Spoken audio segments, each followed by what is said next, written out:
night, so.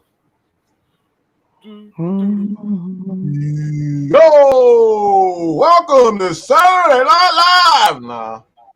No, it's Friday Night Madness. I've been watching way too much Saturday Night with Jim Carrey, so yeah, forgive me for getting that wrong.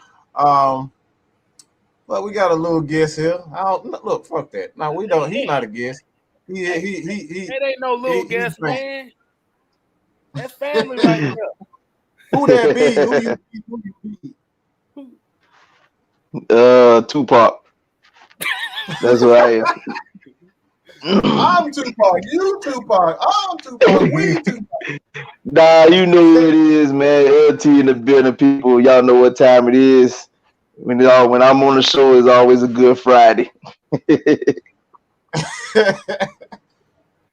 You see, this boy got a little bit of confidence. Just a little bit of confidence. Hey, man, when you got you a fresh for the day, man, shoot. You know once you get a haircut, we start running the hands for no reason. Exactly. Yo, everything started coming out, boy. You start getting the game you never thought you had, boy.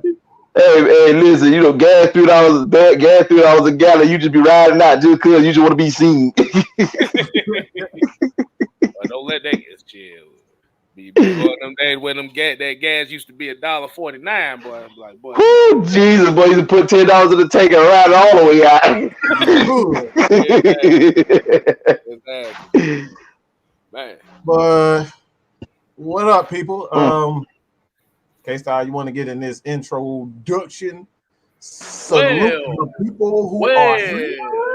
Well, like I said, it's your boy Man KStylzz, aka the Fat Man of AFN. Like you said, y'all see, like I said, we got our family today over here representing Live Sports LT. And What's happening? And you already know, you got the man over there. You got the mad scientist. He quote himself the great one. Man, Mike, sports. What's going on? That's exactly what The Rock does. That's what The Rock does. 1, 2, 3. Put your be looking like 5 times. But not 5 times. But you know how we gotta do, man. We gotta hit it for what I call it, Mike, the real nigga roll call. I'm still not trying not to say the nigga part, but it's getting kind of tough to do that. Cause I'm so used to doing it. Hey, it's a part of the process. How about that? It's part of the process. I'm gonna get it better, y'all. But like I said, we got Joseph Thornton in the building, man. We got Cartier Walker. We got Atlanta Nation, Norman Fitzgerald, Isaac Crimes, Bobby Boy Zone 3, Workflow Dre. We got Dino Mike. We got Sean Wiley, Stewie Rock, Brian Peoples, Michael Walker, Jerry Bowie, Raymond Elder. Hey, Asia Green is in the building. Millie Mills, Daniel Robinson, Marwin Johnson. Hey, Noah Tyndale is in here. Prince 1 Vamp, Big Mike 478, Reese 803, South Kakalaki, Tavon Watkins, and Poe DTV. Hey man, we got a good crowd coming in right now. Y'all make sure y'all hit that like and subscribe, that like and share. Oh man, my bad, y'all. I thought my phone was off. I guess it wasn't. But it happens. It happens. So what's going on? What's going on, fellas? How we doing on this Friday evening? Well, first of all, I'll let you know it's bad news for Mike. Started to get a little chilly outside, so it's fat people season now.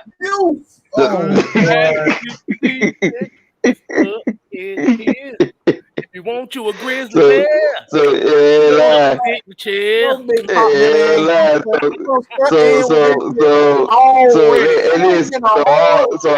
all y'all fellas that's in the chat. This is for all y'all fellas in the chat that weigh 160 pounds or less. Hey man, summertime over with. It's time. It's time to come cuddle. It's time. It's time to come cuddle with this teddy bear. That boy said Grizzly Bear season now, boy. Yeah, boy. 185. Oh man. Hey, look, hey Mike, what you got? What we got for the people today? Go ahead and start it off, man. Malcolm Brooks, appreciate you joining in, man. What you got for the we people? might have another fat ass coming, so I might be the only slim motherfucker in here today. All right. Man, let's get. Hold up. Who keep bringing up Terence Matthews? All I see is Terence Matthews. What happened to Terence Matthews? Wait, whoa, what? I don't see Terence Matthews like 4 times. What's up? What's going on with Terence? Yeah, what's going on with Terence Matthews? Well, somebody keep breaking. All right, man. We worry about that later, man. Let's go ahead, get the thing cracking. But it really ain't a lot. We just want to really get to the, meat, potatoes, everything, and I know your fat ass will love that shit, Travis. But hey, you know I'm gonna get you, man. Oh Lord. Hey man, we about to get into it. Damn, I forgot what the hell I was talking about. Oh, all right. Crack fat jokes and forgot what the fuck. It's okay. Everybody want to be me from time to time. Hey man, we about to get into the I think let's just get into the injuries. AJ Terrell. I kind of want everybody's opinion on AJ Terrell. Whether or not there's going to be a huge disadvantage, but disadvantage of whether or not the Giants. I don't think the Giants, honestly, have the firepower offensively as far as their receiver is concerned. Like, yeah, they have a tight end, but he's been a little bit inconsistent. But I don't necessarily see the anything to worry about as far as their receivers are concerned. So like I think Isaiah Oliver, Fabian Moreau. I'm not exactly sure. No, I don't think Sheffield will be back, but I think we have enough DBs to kind of maybe they will bring Richie Grant in to kind of be a slot guy if necessary. Avery Williams, another guy you might throw in there. But you guys think that the Falcons have enough? Or is there something to worry about as far as AJ Terrell being out with a concussion? Oh, hey! Before you do that, I think the person they talking about is Terrence Moore. I think that's who they talking about. Yeah, because I'm trying to put together like, we can't do no Terence Matthews slander over here by anything. No, because I'm actually doing a show for them tomorrow, Friday. I'll be hosting the show for them guys tomorrow on Atlanta Sports. Well, get your days together. Today Friday. You talking about tomorrow Friday? What we doing here? I said I'm doing a show for them today, Friday. I said tomorrow. What can you hear? I said tomorrow. Hey, look here, bro. Get back to what the hell we was talking about. I don't know what the hell we were talking about because this fact was interrupting me. Well, first of all, let me say this. I will say this about so you mentioned Richie Grant, but I mean I see what like Dean P did mention, like the reason why Richie Grant haven't been getting playing time is due to the fact that his lack of understanding the playbook. So I guess once he start actually understanding it, we'll start seeing him get more playing time. Of course, AJ Terrell being out, that's really a blow to our secondary because I mean, if we all know that he's pretty much our best secondary person, our best DB. But I do feel like that at the end of the day, he can. I mean, I feel like with the coaching staff that we got, they will be prepared for stuff like this versus what we had in our previous regimes where we lost a person. We look like, oh crap, what we're gonna do without so and so this week, or how many weeks with this coaching staff. If we lose a person, they are built to have the next man ready to jump on the screen. Jump on the scene and be able to do their job. So it's gonna be a blow, but I think that DNP's a company will find a way to make sure it won't be exposed as bad.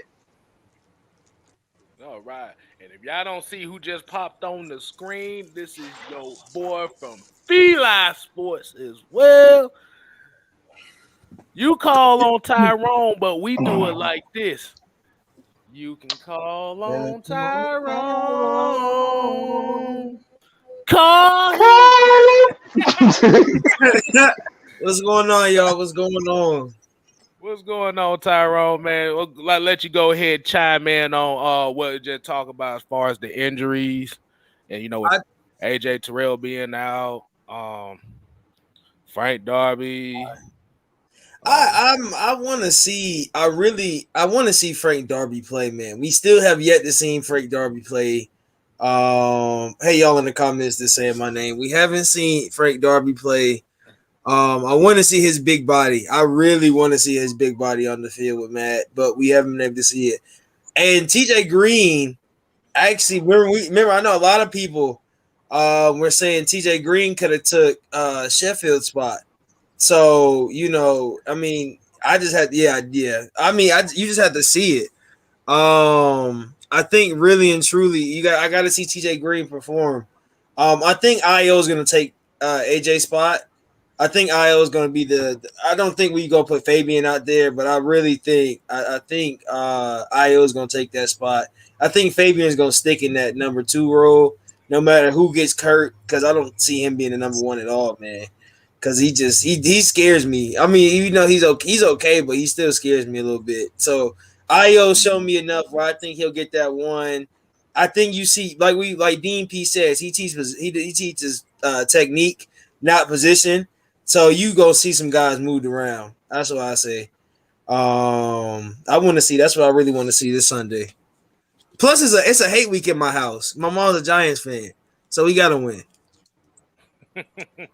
Beef. Yeah. Beef. Yeah. Oh man, that sounds very lovely right there. And she's a Florida fan, so I gotta wait till the end of October to get that rivalry out too. So we gotta win this one. This is the first year in a while we've gotten both these games in the same year. So we gotta win both of them. But yeah, I forgot about TJ Green. TJ Green, yeah, I expect him to get a lot of playing time. Mm-hmm. I like TJ Green. He looked good in preseason. I like him, so I think he was pretty decent. Yeah, he was decent. That's why people thought he was going to take Sheffield's spot. So I think we still don't know what's wrong with Sheffield, really and truly. I still don't know what it is. I don't think we'll find out. That man probably got circumcised. They keep talking about he probably got circumcised or something, man. Got his left nut removed or something. Because all I hear is just injury. Just like what's wrong with him? Why? What else could it be? Circumcised. Why we talking? Well, hold on, wait a minute. Why are we talking about circumcision? What else could it be? There ain't nobody. They ain't saying nothing wrong. What could it be? What's happening here? You talking about circumcisions and stuff? What's going on? No, bro. No. Hey, we can't go do that right now. You finna stick to the topic, bro. Because this is going way left. Man, hey, what's up, Diva? But hey, man, but yeah, Can somebody else explain to me because I haven't heard anything. Is it his ankle? Listen, man. With all the body parts that we have on the human body, you could have said circumcision. Look, that's the only thing that makes any sense. What else could it be? You could have said going. At least you could have said going. At least that's on the injury report. He said circumcision. You could have told. Look, they would have put that on there if it was groin surgery. If he had groin surgery, they would have did that, but they didn't do that. So it gotta be a nut problem. Circumcision, right? Still weren't gonna say it was gonna be no circumcision. bro. At the end, look. At the end of the day, like it could something do with it nuts. I mean, it gotta be. What else could it be? They don't put it. Why is this man generous at the topic of discussion? Hey, look. At the end of the day, his area is fucked up, and he ain't playing. So, Hey man, hey, like I said, hey, y'all, this is Friday Night Madness, so anything can happen. Next thing I know, he'll be talking about the man Gooch. I don't want to hear about this man Gooch at all. Like, what we doing here? He could have had it. Bro, why are we having a conversation about somebody's nuts? What are we doing tonight? What is going on? What are we getting into? Look. We expect TJ Green to have a lot of snaps. I don't think they are really going to risk putting Isaiah Oliver on that outside. Let him keep playing that inside. But I could kind of expect to see more cover 6 concepts with the defense, but I think they're gonna have to be aggressive too. Because that man's got a toothache, man. That man AFL got X-rated. Oh my God. I'm freaking crying. I'm about to say, yeah, bro, yeah. We get back to what we talking about, man. We save all that crazy ass shit for later. But yeah, if AFL got X-rated, you'll see me with my titties out, but we ain't gonna get into that. Hey, oh my goodness. We're not gonna start tonight. We're not gonna start tonight.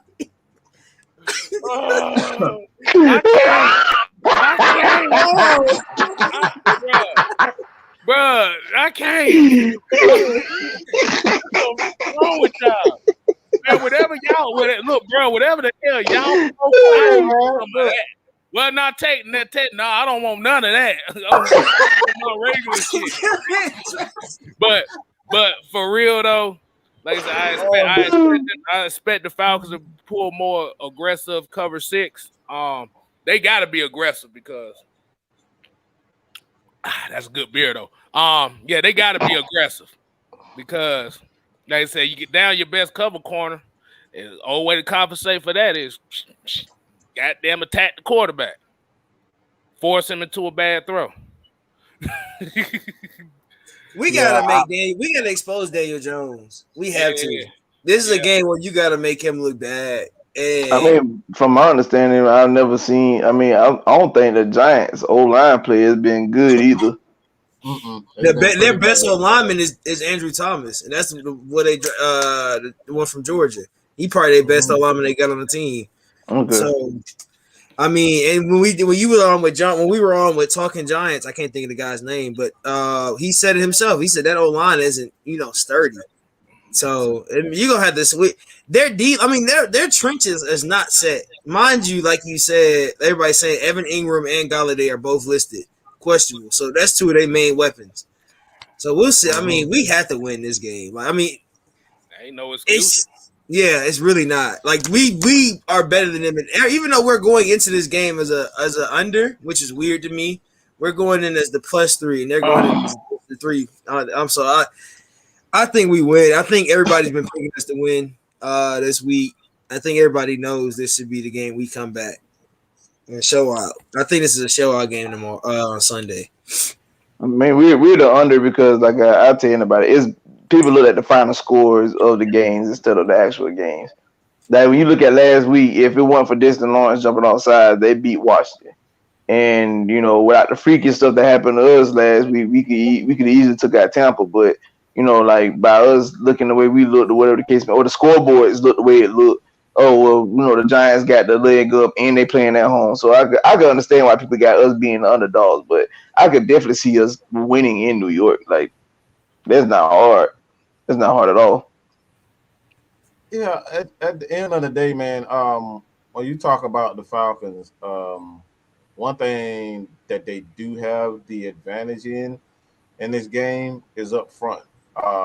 They don't have anybody inside that can guard Grady Jarrett, and we got enough athleticism on the outside with our linebackers to be able to keep Daniel Jones in the pocket and contain. Like he's not he can break one, but even though you see him break one, I mean the man tripped up over. I don't know who the hell he tripped over imaginary. I don't know who the hell he tripped over. I just say the same thing that tripped up Harry Douglas in that playoff game. Oh, let me go on mute. You know what I'm saying? So, he ain't the fleetest of foot. You know what I'm saying? So like, I'm not really worried about him being able to like get away like a Russell Wilson, like a Jalen Hurts. Those guys. I mean, we saw Grady Jarrett hawk down Jalen Hurts on the sideline, and we know, yeah, like I said, I'm not worried about the front seven. What I'm worried about most in this game is, I'll just say it. The running game, because if you contain Saquon Barkley, the game is over anyway. I don't think they have enough weapons to be able to come. You know what I'm saying? I don't think no one said Daniel Jones tripped over Manti Te'o's girlfriend. That's why I was laughing, and that's funny. That is funny. That is funny. Oh boy. My Manti, bro, that's a depressing story. I love how we just crack jokes about it though. Yeah, that's another topic for another damn stream. Right, you got that right. Hey, I just realized, you know how time goes by. That was about 10 years ago. Like, good God. Yeah, he's been in the league and out of the league since that. Like, right. That's crazy. Mm-hmm. Damn, boy. But yeah, go ahead, continue. I just wanted to highlight that because that thing had me. People talk about he did not just say that. Yeah, he did. Yeah, he did. Hell no. But what would you, outside of AJ Terrell, like you guys see any matchups that like you would like you're gonna be focused on or like you worried about? That's a good one that we focus on. Yeah, focus. That's the one one we focus on. Like what you mean for saying like whether it's offense or defense, the one that you you're focus on is gonna get us to win. Or if we don't play well, you know, it could be a loss. Like that's. Well, I don't know how New York defense is in the run game. I would like for us to establish a little more of a run game this week than we did last week. Which I understand why last week we really couldn't. Like we got a couple decent plays here and there, but like I would definitely like to see, you know, a little more out of our rushing attack. Definitely keep doing what they're doing with Cordell, as in, you know, having him as a check down option. Cause that, like I said, that man is very explosive. I remember we were doing the show Wednesday on Feeler. I think the guy said, hey, linebacker core really wasn't up to par. So I would definitely like to see how we could utilize like either Kyle Pitts or Hayden Hurst in the passing game, where they could be able to, you know, like we could exploit that we could exploit the seams, and that might eventually lead to, you know, bigger plays for like Calvin Ridley, TJ Sharp, and those guys. Offensively, anyway. Mm-hmm. Defensively, I just want to see them just do good collectively. Yeah. I want to see my main matchup. I want to see Thomas versus Dante. I want to see Dante literally. I want to see him explode this game. That boy's in his second year. You've been in the league for a while. I need you to if they're gonna put him on the left and you playing left or right, their O-line isn't supposed to hold you. You got Grady Jarrett. It's gonna be beside you all game, or Marlon Davidson. Really and truly, either of these two guys that you're gonna have on the inside beside you, you gotta take advantage of it. Because they're gonna double. They're gonna leave you on an island with those two big guys. So you get left on an island with Dante Fowler. We saw what he did with Brady when he got around and he ended up getting a strip sack. Like, bro, he can do that on every game and on every game level. And this is a game where he might get a couple of sacks. And I wouldn't be surprised if Grady got a couple of sacks. And then like you said, the secondary, man, like the not the secondary, but our receiving cores, and I think Hayden Hurst, and if you play fantasy, Hayden Hurst and Kyle Pitts need to start. Because you got Aziz Olajari going to have to guard some of these guys. Like it's not going to be good for them. And their secondary, they got Jabril Peppers at safety, and y'all remember what happened to him. So you gotta, that's what I'm saying. You gotta. If you got Falcons receivers on your team, except Russell Gage and Frank Darby, go ahead and start them this week because I think I think Matt's gonna have a big game.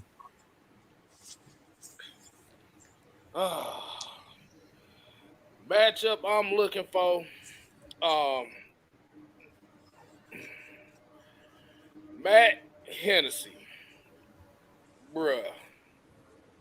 We saw Jalen Mayfield take a step up last week. These next two games, you got a tall task on you, bro. Like I said, we got to protect the middle of that offense. It's just as simple as that, man. Because like I said, if we can't run the ball up the middle, the center is the main key component of that. So Matt Hennessy gonna have to play better, and Cam Neasy, you better punt better this week because your ass is on the line. Yeah, they got a Dustin Colquitt backing your ass up. So you better kick well. Oh boy, they got the pink slip. They got the pink slip waiting for you at MetLife. They go tell you to Uber back to Georgia Tech. Bro, they got the pink jersey waiting on him, boy. Like, bro, they ain't got no pink slip for him. Nah, but for real though, it ain't for breast cancer either. Exactly. But for real though, like I said, Matt Hennessy and Jalen Mayfield against that defensive line, that's gonna be key. We gotta establish that running game, bro. Got to. Well, I think this is probably the prime matchup for me. I'm not worried about Calvin Ridley and Matt Ryan. Like they're gonna get there. They're gonna get there. But what I'm most focused on is Kyle Pitts. Kyle Pitts again, because I see Kyle Pitts lining up everywhere possible to take advantage of that secondary for the Giants. Jabril Peppers he's just not a very good safety. Let's just be real. He's there because he's super athletic. That's pretty much it. He's athletic. If he gets his hand on the ball, he can make some things happen. But outside of that, he's probably the best safety they got. And that's saying a lot. I really believe that he's finally starting to put and understand where he's going to use Kyle Pitts, because I made the statement earlier that the Falcons, that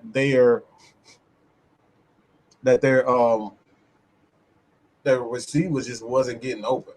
And Russell Gage, even before, I don't know if he hurt his ankle in the first game. I'm not sure, but I wasn't happy with what I saw. And he made an adjustment by putting Kyle Pitts on the outside. He was using him in the slot, but he was using him everywhere. He just kept putting on the outside. So I believe Kyle Pitts is going to have a crazy game this week. I really believe we're going to really start to see what this kid can do putting him up. So they're going to have to put Jabril Peppers. They're going to have to put whoever on him. And I just don't trust any of their corners to be real. So I got a question so do you think this will be the type of game where you will most likely see Kyle Pitts play a lot of snaps outside more so than being balanced? Because you don't have that you don't have that second receiver that can get those tough yardage.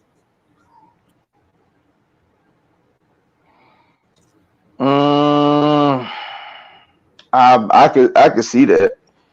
I can see that because I mean we don't have Russell Gage this week, Right. and by us not having Gage, like I mean you saw that last week, like how Arthur Smith switched up the game plan.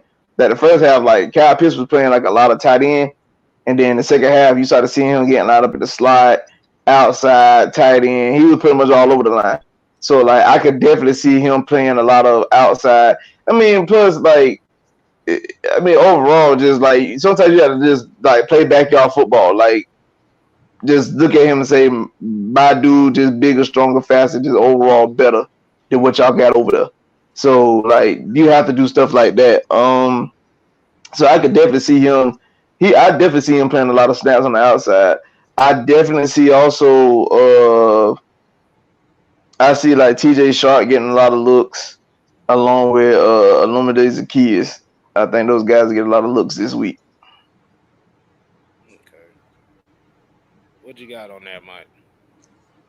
I forgot the question. I'm up here looking at the. That what happen when you start getting old. Okay. No, Okay. You okay? So the question basically is, with Russell Gage being out, yeah. Repeat it again. Dementia kicking in. Okay. No, so do you think Kyle Pitts will have more look playing the outside receiver more so than inside? You did it too. No, I still think he's going to be moved all over the place because, like, you got to remember that, like, Zacchaeus still is a deep threat. You put him in the slot, he's going to attack that safety. Like, the safety has to respect the fact that he's in the middle of the field. And with his speed, he can take it to the house at any given time, and he can get on the safety a lot quicker than a Kyle Pitts because the acceleration is a lot, faster with Kyle Pitts. Kyle Pitts is a long guy, and when he gets up to speed, he can take off. But Zacchaeus got that. His acceleration is a lot faster. We saw that last year. He got up to speed, and he went past the damn safety, and Matt Ryan threw a damn dime when everybody said his arm was dead. He threw a goddamn dime straight up in the air with pressure, right on point. So Zacchaeus is the guy you have to worry about in the slot. So I really believe we're going to see a lot of Pitts on both sides. One thing that I did notice also is that not Russell Gage, but Calvin Ridley, he was lined up in the slot a few times during the game also, and he was attacking the safety. And they used Kyle Pitts on the outside and Calvin Ridley to attack the safety, and that's how they kind of took advantage of Kyle Pitts in the middle of the field. So you could very well see boy Hayden Hurst really get involved in this game. I could really see him taking off because, like I said, Giants don't have a lot of linebackers that can match up with our tight ends. And that right there, we all know Matt Ryan is very good at finding even the slowest tight end. He loves tight ends. Hey, man. Yeah. Oh, God. This is a question for y'all. Gordon is worth the on a medium vet. Yeah, even if you get him, you ain't gonna see him until maybe about 2 weeks from now. He got to give. Like, remember, Josh Gordon just came from the fan-controlled football league with Johnny Manziel. You got to remember that. I don't think anybody know what that is. That sounds like a PlayStation. That sounds like a damn. Nope. The fan-controlled football league is basically arena football, but the fans pick the plays for the players to run. What? He did. Yeah, he told me a clip of it.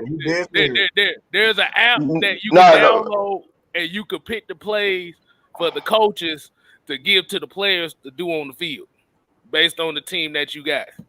Thank God they don't cry for the NFL because good God. Ooh, Jesus, but we're gonna have a scrambling quarterback just running for his life every game. Run this play. Just run. We just all we want to see you. We're gonna run a naked bootleg. Like, come on, dog. Yeah. Yeah, but for real, like I said, that like you said, he's been out the NFL for a while. So even if that is a veteran minimum, you still taking a chance because he hasn't been in the game in about. I never known that like a person can make weed look like crack cocaine either. But yeah. Hey, that's Johnny Manziel right there. That's all Johnny Manziel. They were roommates for a week. They was a roommate. So yeah, they were roommates. So that Josh Gordon didn't stand a chance. Wow. I'm just saying I never known a person that could make weed look like crack cocaine because like you getting paid millions of dollars to play in the NFL and somehow you can't stay off the weed. But here we are. What the hell are you talking about, Dre? Y'all been talking about potato salad with raisins in it. What the hell? I think he talking about the fan control football league. I think that's what he's referencing that too. Jesus. Hold on. Who put raisins? Hold on.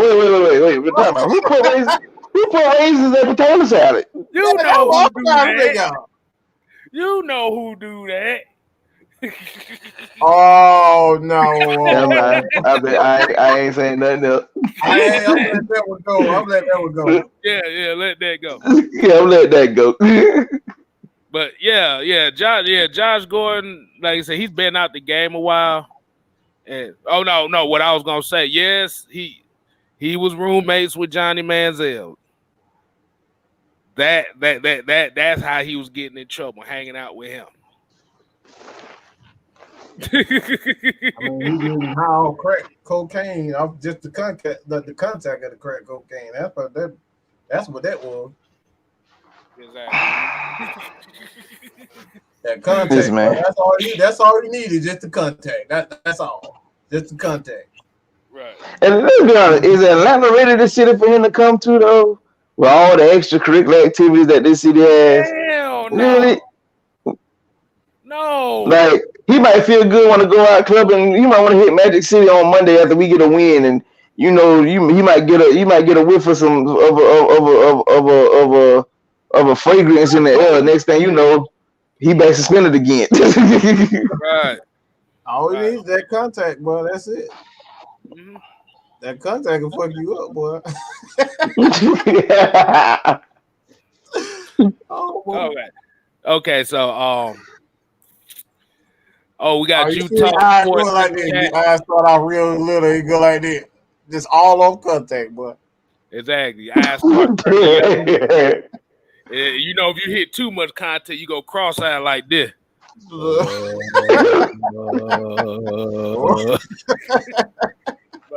what the hell you now we don't went from paying him a veteran minimum till you find him. You went from paying this man a veteran minimum till you find him at the end of Martin Luther King doing this. Listen, man. Let me hold something, man. Let me hold something. Man. Y'all leave him alone, man. He trying to do better. He don't need to be here in Atlanta, boy. This now he right there with. No, it got Lou Williams worked up. It got him sent home in Atlanta. It got him sent home from LA. He don't need that. No, he don't need no parts of here. It's the wrong place for you, boy. Exactly. He went from Lou Williams to Two Women Lou, and now he Lemon Pepper Lou. Like Lemon Pepper Lou. That boy Lou Williams got his own section at Magic City. He got his own menu item. So yeah, that's boy, exactly. That boy got his own menu, Lemon Pepper Lou. I like what dang. I ain't gonna lie though, the wings of the strip clubs be good, but we won't get into that. That's a whole other subject, bro. Another subject. But yeah, like I said, Josh Gordon. Yeah, I don't think they're gonna really want to be taking that chance. Like I said, I know he ain't the only receiver out there. Like I said, you could have came up with Golden Tate or something like that. Somebody that's been in the game for that hasn't missed a beat. That's to you. Okay, I'm going to mute. Hey, whoa. hey, Shit, if No, T, no, I'm good on you said T.O. Hey, look, y'all remember that episode of South Park where he was on Wheel of Fortune? He said, "Name the people that annoy you," and he gave the letters, and it was NGGER, and you saw the black folk look. That's how what happened if T.O. start.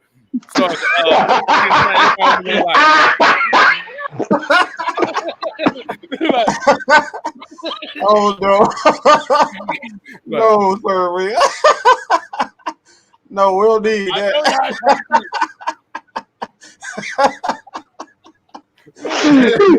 He'll be sweating. He'll be around here sweating like that Papa John, that former Papa John spokesperson. But yeah, Jalen Mayfield here said after week 1, somebody give Jalen Mayfield a McDonald's appreciation on Twitter. Oh my God, man. God damn it. Okay. I got a question here. Do you think we need to be worried about Saquon Barkley?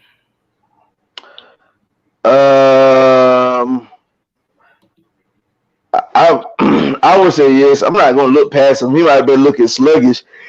The last couple of years, I know he fresh off an injury. But I definitely want to look past that, man. I mean, he could definitely have a decent game. So I mean, if like I said, if he suits up, you got to pay him some attention. You just can't be like, Saquon ain't ready 100%. He's fresh off an injury. Like, no, you got to pay attention to him because, like, when you start doing things like that, like when we ain't worried about it. Well, a prime example, you start looking past a person and you get what happened to us against the Cleveland Browns in 2018. There you go. Oh, don't remind me of that game, boy. Desmond Trufant missed massacre, boy. Desmond Trufant missed that goddamn angle, boy. Nick Chubb went for 96 yards. I said, what the hell was that? I mean, but then when you hear your player come out and say that, yeah, we look past the Browns this week, like, bro, we play in the NFL. You don't look past nobody. There is a reason why the soul saying called any given Sunday. Mm-hmm.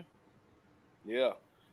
Only reason why I asked that is to because I know a lot of people don't kind of don't talk about Saquon and how his games are, and I've been making the joke all week about, like I said, he could have 23 carries for 120 yards, but one of those carries go for 75 yards. So he ended up with 22 carries for 60-something yards.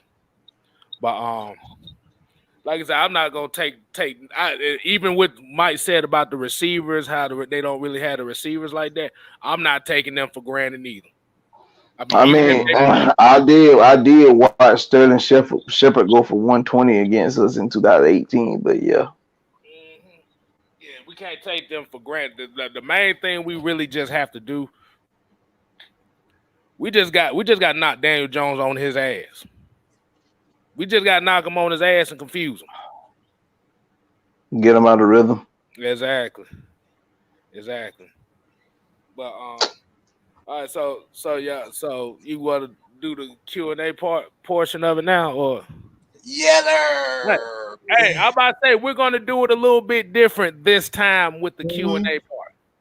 What I will do is I'm gonna put the link into this stream, and you can Q&A your questions live. Mm-hmm. So I'm gonna go ahead. I'm gonna put the stream. Like I said, I'm gonna put the link in the chat. If it wants to damn pop up, oh, there you go. Make sure your mama's clothes and your baby's clothes. We don't got to see time for those naked people on YBL. All right, so make sure you got that. Make sure ain't no naked people in y'all house. Make sure your daddy ain't smoking crack, all that type of stuff. Make sure he doing good. All right. I'm just warning you. We don't need that type of stuff going on over here. I'm gonna go ahead and tell you now. If your mama look good, I'm gonna be your stepdaddy. So. Which basically he means that she gonna be paying some money. But I'll make it, so it don't matter. but yeah, like I said, if y'all got so if y'all got questions, y'all hit the stream, and we could do this live. It don't matter what type of questions you got, whoever you rooting for, whatever. I want to try something a little different this time because I know we used to seeing the people in the chat asking questions. I would rather y'all. I want to see if y'all be willing to ask them live. So. And please don't run off the show like the guy from last night. You want to play that clip? You want to play that clip real fast, KStylzz? Okay. This is okay. So since I gotta be reminded that he did say he was gonna show up tonight, but apparently he didn't. This is what happened. How convenient. Well, actually, the two guys that said they was gonna show up on Friday ain't showed up. So all I'm saying is I'm about to show them that it's an open floodgate in Southern California. But okay. Okay, we got one in here, but let me go ahead and play the recap just to tell y'all what I'm talking about. And this is there you go. All right, Raphael Sadiq. Let's see what he got. Come on, Raphael Sadiq. Raphael Sadiq. What's up, fam? What's going on, guys? Hey, I'm a Falcons. I'm a Falcons wannabe fan. I can't say I'm a Falcons fan. I'm a Falcons wannabe fan. My philosophy with all of Atlanta sports, especially the Falcons guys, we all know Georgia. We are the laughing stock in pro sports. None of the fans in Atlanta, especially when it comes to Falcon fans, demand a lot from their organization. Whatever they put on the field, we accept it. And every year we watch the same scary movie year after year. We already know what the ending is, but we force ourselves to go through the pain and agony every year. We know it's not going to be a Super Bowl. We know it's not going to be a playoff. We know that. But, hey, we keep paying our money. Season tickets are going through the roof, guys. I want to be a Falcons fan. I'm from Georgia, but I can't do it, man. I gave up suffering. I'm not going to hold up you guys' show. I thank you for inviting me on. But $30 million for Matt Ryan, guys, that's too much. That's way too much. I'm sorry. You guys have a good night. Be blessed. Wait. Before you go. Wait, before you go. No. Murdy, you got to come back, bro. Coward move. Oh, my God. What? All right. So like I said, if you ask the question, we want to answer the questions or ask questions too. That's the main thing. So we got people back here. Y'all ready? We got a couple in here already. What's it? Sanchez, Rice to Riches. Y'all ready to come on, ask questions? Sanchez. Can you hear me? What's going on, man? Yeah, we good. Okay, so I just want to ask. I'm a Falcons fan. I was born at Grady. You know, I'm in the Navy.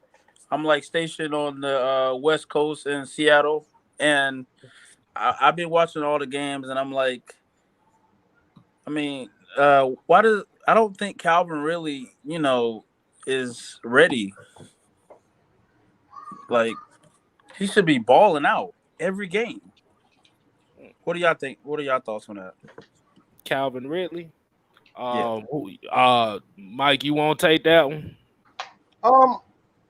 I mean, I got blasted for saying this, but I already told people this. I told people this about almost a year ago that I didn't think that Calvin Ridley was a number one. He had to prove to me that he was a number one, and right now he's doing exactly that. Like I said, I'm not saying that he doesn't have the potential to be that, but right now he hasn't setting himself apart to be that number one guy. Without Julio Jones, without a guy that has equal, if not more talent than him. He's not getting open consistently. And Matt Ryan, for the most part, is taking the blame. Not that he can't get it, but it's not just solely him. We still have an offensive play caller in Arthur Smith who's never coached this guy this is his first time. It's the first couple of games, and quite frankly, I don't think that's enough to say that he isn't a number one. But he still has to prove to me that he can be that number one. Because I feel like 100. I feel like the problem is our depth. Because like we had Julio. Everybody would go to Julio's side, pay him more attention. Calvin would get open. Now they got Calvin really is taking Julio's role, and you got Alameda, Russell Gage, and they're not scary. Like Calvin was scary on the other side. Now we don't have nobody that's scary no more. I don't necessarily think, because Julio didn't play in 9 games last year, so I don't think he doesn't have the talent. I think it's mostly that it could have just been situational. Trying to figure out what he is. I don't think he's trying to figure out how to use Calvin, and I think that's mostly. But for me, I still stand on the fact that he has to prove to me that he can get. That he's worth that $100 million. I'm not paying him $100 million until he shows me, prove to me, first and foremost, that he can dominate without Julio Jones and dominate without, Matt Ryan having to throw him the ball 40, 20 times a game. You know what I'm saying? He got to be able to make. He missed a lot of passes. He missed a lot of passes, big passes in the first couple of games. He dropped a few that he should have caught. So I have one more question, guys. My last question is, so how like that last game with the Bucks, Matt Ryan, he was looking, he had an okay game. If you look at the details, but he threw those 3 picks. But how he had like 9 bat downs. I want to know, why was he consistently getting his balls batted down? Is it like his arm? Like he was consistently getting it batted. I get if it's one time. I give you 1 or 2 or 3, not 9. Okay, I'll take that one. Well, you also have to look at the way that the Falcons were attacking. It wasn't no variety as far as the short, medium, long passing game. As a defensive lineman, you're taught to, if you can't get to the quarterback, you throw your hands up. Especially if it's a quarterback that's throwing a lot of short check downs and stuff. So really the 2 interceptions, as much as we could say, okay, Matt Ryan shouldn't have thrown them balls, those batted balls are actually plays that defense fundamentally make. Now, what we need to look at for this week is we need them to kind of attack more vertically, be more varied as far as distance of throws, because that's how you negate those batted balls. Don't have Matt Ryan dunking the whole second half, and that's what happened. Like I said, there's some throws in that game that he should have made that he didn't complete. But if you look at the whole totality of the game, it wasn't like this dude threw 17 interceptions in the game. So like I said, it was just all in the variety. Like if you got a quarterback that's throwing short all the time, you're gonna throw your hands up. And eventually, man, you're gonna hit a couple of them. And a couple of them just went for interceptions. That was unfortunate. All right, I'm gonna let y'all go. I don't want to take up all the time y'all got. Y'all can we appreciate you, bro. Okay, we appreciate you, man. Appreciate y'all. Hey, no problem, man. No problem. Hey, right. And appreciate for serving us too, man. Hey, yeah, definitely. Yes, sir. Gotcha. Definitely. Right. Appreciate you. And get this $10 super chat. Dwayne Body said, "What up, AFN? We are flying home happy on Sunday. What do y'all think? We ain't got no damn choice, bro. They gotta win." Yeah, that's a must win right here. It's a must win right now because you go down 0-3 in the NFC, you got a long hill to climb. We already got a hill to climb now. You got a long hill to climb. And this is a must win for the culture of the fan base and the culture of the team. Because if you don't win this game, a lot of people are gonna be like, okay, it's time to rebuild. And like you're not gonna have a choice in the matter to say, all right, we can't rebuild. We're not thinking about rebuild. So you're going to have a lot of questions that you're going to be forced to answer for the next few months if you don't win this game. And like I said, you got to change the culture for this simple fact. And Rich, we about to get Rices for Riches. Rices to Riches. We're going to get you right after that. But you got to win this game, because what you don't want to say to the fans again, it's like we can't be going backwards. So one of the things that are in this case parallel, one thing that pretty much failed the Falcons is that we weren't beating teams that we should be beating. And there's no reason why you should be losing to the Giants. I'm sorry. The Giants are just not a very good team. They don't have a very good line. Can they play some solid defense? Of course. But they still have a young quarterback. They have Saquon Barkley there. But outside of that, that offensive line absolutely struggles. So they got to win for that. So let's bring on Rice to Riches. All right, Rice to Riches. Are you still there? I know. Yeah, what's going on, man? Can y'all hear me? Yeah, we can yes, hear sir. you. We get you, man. We get you. Appreciate it. So let me clear up the answer. I'm just more worried about the flexibility with Kyle Pitts. I seen the athleticism. I seen the way he lines up. He's more organically a wide receiver, the way he positions himself and kind of like makes himself so intimidating against linebackers and corners and stuff. Now that it's almost like Hayden Hurst is playing in his shadows now, and Hayden Hurst can play in the slot and the tight end position, and he can block and pull rather than having Kyle Pitts go through that wear and tear as a tight end. Now, my thing is that if we, or do you think since our wide receiver cannot get open, cannot be physical at the line, do you think he's going to be flexed wide and have more Lee as more of a block, and then now have Hayden Hurst play that true tight end position like he was playing with Cutter, and now have that like hybrid Julio Jones on the field? So again, that's the thing is like I'm worried about. It's like, when are we going to deploy that? You know.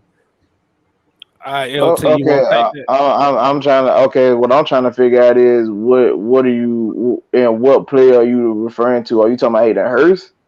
I'm talking about the tight end position, and then as Kyle Pitts as a intimidated athlete, not just a wide receiver, but if you look at him lining up, he does not match up well against corners, nor he does not match up well against linebackers. So if you have him line up as a hybrid, like a hybrid outside and inside, I think that's a clear picture of intimidation against defensive, any defensive scheme. I don't care if you're playing zone, press.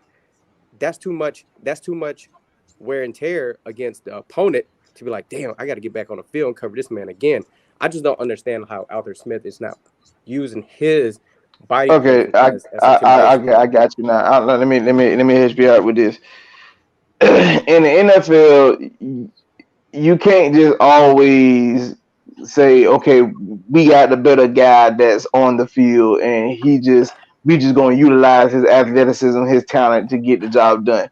Because quite frankly, that's not how it's worked. A prime example of that is let's look at the 2007 Patriots.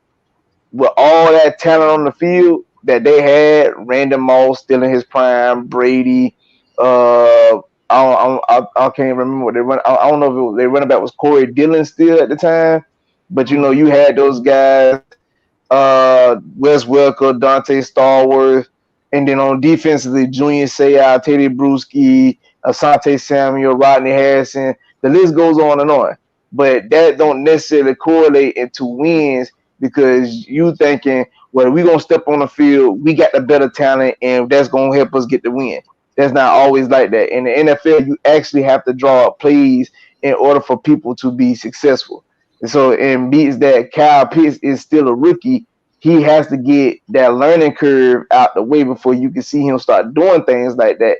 So he has to learn how to play the game first before he can start just going out there and just utilize his athleticism. He has to learn the game. He has to understand the game before he can really start really flourishing in the game.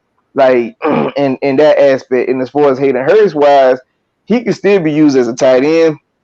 Yes, he's very athletic enough to be able to run the slot, but he's more so of a tight end. And what I see us doing with him or the offense, you have to utilize the fact that, you know, like in instances, you could use a play where you got Calvin Ridley and Kyle Pitts pretty much cutting out the coverage and leaving Pitts, I mean not Pitts, Hurst in one-on-one matchups. And that's exactly what I'm talking about. Like have that present. He don't have to initially be deployed and put 110% into that one play. We just need him to be that decoy to where Hayden Hurst, now he's a distraction on the field. So now it leaves a lot of one-on-one matchup and a lot of soft zone to where Matt Ryan can see the defense getting changed at the line of scrimmage. With Kyle Pitts being on that field, no matter if he's executing or no matter if he's gonna be that target, he poses a threat to where Matt Ryan can now dissect the defense. Like, all right, they move. I know what they're doing. They're putting one-on-one matches now. Safeties are high safety is dropping up. Like it. Let me say this. What you're saying, I get it. It sounds so much easier when you talk it versus being executed. And one thing about the game of football, with all the magical, mystical plays that we could dial up for all the receivers and tight ends, if your line of scrimmage can't hold that block long enough for that play to develop, none of that matters. None of it matters. That's exactly where I was going with it. And you got to take into account that, one, the offensive play caller, what he's trying to do, and I'm going to use Dean Pease, for example, how he attacks offenses. He's not sending blitzes to get to the quarterback. He's sending blitzes to attack the offensive line. So the offensive coordinator knows that he's trying to attack the offensive line. That's why you have stunts. That's why you have guys that come on delayed stunts and, you know, spin moves and all that type of stuff. Like they delayed blitzes, you know, C blitzes. You have a linebacker that waiting for the first linebacker to come and then he come behind him. You know, those types of things. So the offensive coordinator knows these things. So what he's trying to do as a play caller, first and foremost, is protect the quarterback. It's not to get the ball to Hayden Hurst, because it's easy to dial up a pass and say, all right, I'm going to run a screen. I can just throw a screen and get him the ball. If he just wanted to get him the ball, that's the easiest thing in the world. But you want it to be effective, and you want the defense to respect you as an offensive play caller, because what you don't want is to line up and do exactly what Dirk Cutter has been doing for the last 3 years.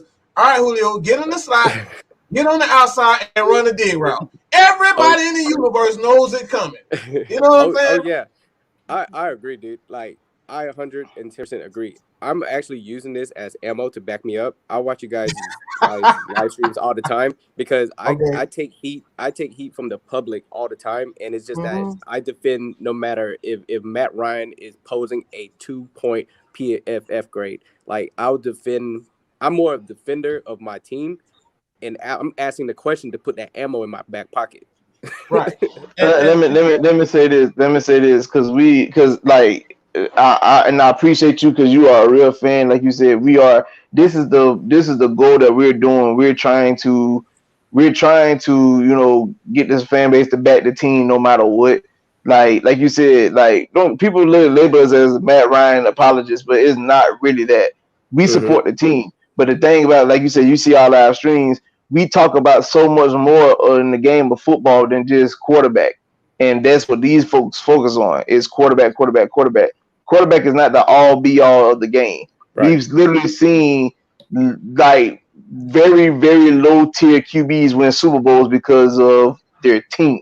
Not because of them, their team. We've seen great QBs win Super Bowls because of their team. Not because of just them, their team. We watched one of the greatest quarterbacks of all time, and Peyton Manning literally play like absolute shit in the playoff run in 2015, and the man retired as a champion. So you can't. It's not all QB. So I can understand you asking those questions and getting this information, Because you we tell people all the time. People think football is a very simple, simplistic game, and let me tell you something. They have the slightest idea. They have the slightest idea. Yeah, understood, man. Understood. Hey, man, appreciate your time, man. Again, I use everything you guys as ammo for the public. I mean, I take a lot of heat. I mean, with and without alcohol in these guys' bloods, it is stressful. But hey, I'm all for it. Hey, let me tell you something, man. When you can take that criticism now, but I tell everybody, he who lasts the loudest. Our day coming. Understood. I got you, man. All right, man. Y'all have a good Appreciate night. I'm you, still bro. gonna tune in. All right, man. You You too, too. man. Hey, man, we need some more Q&A questions going on up here. Like I said, this is what we trying to do here today. Don't be scared to get on camera and ask questions now, man. We not gonna bite. We don't bite. Don't be scared. Don't be Don't be scared. scared Hiding. He up here doing homework, hiding and shit. What's wrong with you, boy?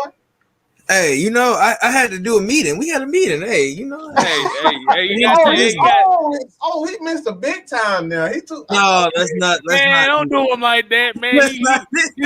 He had a meeting with that boy over there looking to get back with him. That boy looking like that boy over there looking like Melvin nephew from the Players Club. I follow you heaven home. I follow you. Make sure you get home safe every night, Diamond. Exactly. Like damn, boy. Hey! Oh my God! Look who we got here. Oh Lord have mercy. Hey. Oh Jesus! Oh God! Y'all know who that is. It's coming. All right, it's coming. Private eye. What's up, fella? Hey, what's going on, man? What's that, man? What you got, folks? Serious question. When we gonna start holding everybody else to the same standards that y'all hold Matt Ryan? Because for the past 2 weeks, I've seen Calvin Ridley kill an offensive drive with a penalty, and ain't nobody on Twitter said nothing about it. Do I have to say it? Do I have to say it? Go ahead. Wait. Well, tell it to me, brother.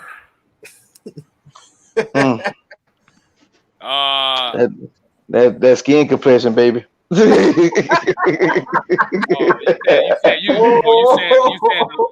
You saying the lack of melanin? You know what? what It is? I mean the lack of the lack of melatonin in that man's skin is very concerning. I literally said in the barbershop, why don't y'all admit that y'all don't like that y'all hate Matt Ryan because you want to see a black dual threat quarterback in Atlanta, and the entire barbershop got quiet for like 10 seconds. I think the reason why that is they don't want to come off as being prejudiced as far as what they want. That's it. We always say, like, you got certain people that see Matt Ryan and say, well, he doesn't represent what I want to see in Atlanta. Let's just say it. Basically, in Atlanta. Okay, hold on. I'm glad you said that, because in my mindset, what the hell do that even mean? when I put it like this, when you're born in 2001, and you know you're born the same year Vic was born, and you understand that, and you hear stories talking about how good Vic was, and then you go back and look at film, and look at numbers, and be like, I mean, okay. And then you hear he changed the culture and he was exciting. You're just like, well, that doesn't win you games, and then people want to cuss you out and get mad at you. So you know. I got a question. What the fuck does changing the culture even mean in football? What the fuck are y'all bringing damn ham hocks to the game? Like, what the fuck does that even mean? Are y'all cussing and like speaking in damn Sudanese or something? Like, what? Like, what the fuck does changing the culture mean? I'm gonna tell you what it is. I'm gonna tell you what it really is. it's because the time of the NFL is kind of changing, where you start to see more of these quarterbacks that's moving around here with a chicken with the heads cut off and stuff like that. So but we see what happened in the Super Bowl last year. The Chiefs had 2 starting tackles gone, bro. Yeah. But the thing about it is, you gotta hold the same accountability as you would anybody else.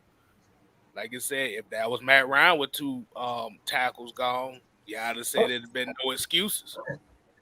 Well, I mean, when you go ahead. When you I'm sorry. I thought you saw me. I was about to say I could have sworn like Warren Moon existed, Randall Cunningham existed, Donovan McNabb existed, Steve McNair existed. So like this whole changing the culture thing, like what are we saying here? Like, because if you're trying to say like, well, he a black QB that could run, we got these guys. We've had these guys before Vic was even drafted. Or if you want to say, or people like to say, well, we want somebody that's mobile. Okay, why y'all don't give Steve Young his credit for being mobile? Because I mean, DJ Shockley the love. DJ Shockley was here before him. Exactly. DJ Shockley was doing his thing. So, hold up, before who though? No. I misspoke on the before, but DJ Shockley, y'all don't love DJ Shockley like that. Oh no, they do. They don't give Shockley no love. DJ Shockley, but DJ is a Georgia legend. DJ Shockley is a Georgia legend. Y'all don't love him like that. So like what's the problem? Y'all always talking about changing the culture and all this mess. What the hell does that even mean? Are y'all just saying when it all come down to it? And like I said, TJ, you can go. But what the hell to change culture? Is it that I want to see Michael Vick clone? Is that what you guys are saying? Because that's what I'm getting from the situation. So I y'all know I'm a college football guy. So I go look at Power Football Focus today, right? You know, Power Football Focus really ain't the most credible. But I go on Power Football Focus, top 100 players in the draft next year, and so every week it's been like Sam Howell, or it's been like it's been these guys, it's been the guys that can throw the football. I'm not gonna say Malik Willis can't throw the football. How in God's blue earth does Malik Willis jump from? I think he wasn't even in the top. He's the number 1 quarterback this week. He's the number 1 quarterback in the 2022 draft right now. And while you got Carson Strong in Nevada, who's literally one of the best throwing quarterbacks, you got all these other guys in this draft, and like, what do you? It's just, man, I don't even, man. It's hard. It's a hard situation when people value running, and these sports people value running more than they value actual arm talent at a quarterback position. Mm-hmm. Like that's just how it is. They don't value the quarterback arm anymore. They value the quarterback. Oh, he can get out the pocket and run. Mel Kiper, and I said Mel Kiper is the reason a lot of this stuff happened. Really and truly, Mel Kiper got all of these people hyped when all these mobile quarterbacks came out, and so ESPN in general. And let me add on to that. Did y'all see the performance that most of these rookie quarterbacks had, other than Mac Jones? Mac Jones, the only one that performed well in week 2. But we said that. I mean, but I'm gonna give you a prime example. Like like you said, like the standard, like the goalpost is always moving. Now, after we lost to the Eagles, and Mike can tell you this because one of my boys was in the space with us, and he was talking about if we would have drafted Justin Fields, X, Y, and Z would have happened for us. Okay, so when I made the comment about Lamar Jackson getting sacked and losing the football on that Sunday night game, and I said, well, ain't Lamar Jackson mobile? Should he be able to escape that pressure? Or his line collapsed? The fuck you saw? I'm sorry, but I just had to say it. But the fuck would you? So basically, what you said is it's selective criticism. Yeah, basically. it's always gonna be that. It's always Basically. gonna be that, man. Okay. Like you literally saw Matt line collapsing on him, but you said a mobile quarterback would have solved that. But then you saw the same line, but you seen a different line collapse on Lamar Jackson. Oh, his line ain't good. The fuck is you watching then? Hey, we're gonna get to let's get to Jerry Bowie real fast. Yeah. Go ahead. Hey, oh, Joe, you got Yeah, you got well, let's hit this $5 super chat so we can talk about $5. holla. He said the crime rate go up every Sunday. The Falcons lose. We need a win. I don't care how it's done. Nah, my bad. Oh my goodness, what the hell? I mean, y'all got to stay out. Yeah. I mean, y'all got to stay out of doggone Old National Matlock Park. I mean, Fulton Industrial Matlock Park. Go ahead, bro. Go ahead. Get out there. No. We don't talk about it on the play. Hey, Jerry, what's going on, man? What you got for us? Hey, what's going on, y'all? Appreciate the show you're doing. Hey, I problem, really man. don't have a question. I just want to say that, I watched the first 2 games. I live in an area where, I don't pick up a lot of the games unless I, watch it through the NFL ticket. And watching those, the last game against the Bucks, I have to say the team did improve a lot, but I don't understand why everybody is making it seem like the batted passes were interceptions that Matt Ryan was intentionally trying to throw. The defense just showed up, put pressure, and the timing was just there. It's rare you see those kind of plays, 3 of them in one game like that. And then the ball, they actually landed in the perfect spot for the defense to actually return for a touchdown. Like, that's not a common thing. Mm-hmm. And it was the reason why the score was driven up so high. And everybody's talking like, oh, they got blew out. You know what I'm saying? I'm like, well, that's not a common thing to happen. And then for everybody to make it seem like, well, it's all on Matt Ryan. I'm like, well, I don't see how that can all be on Matt Ryan. I mean, the defense just made some good plays, and it's not a common thing. So I kind of feel like, after watching that game, there is a lot of hope because the team fought hard, and Matt Ryan played good.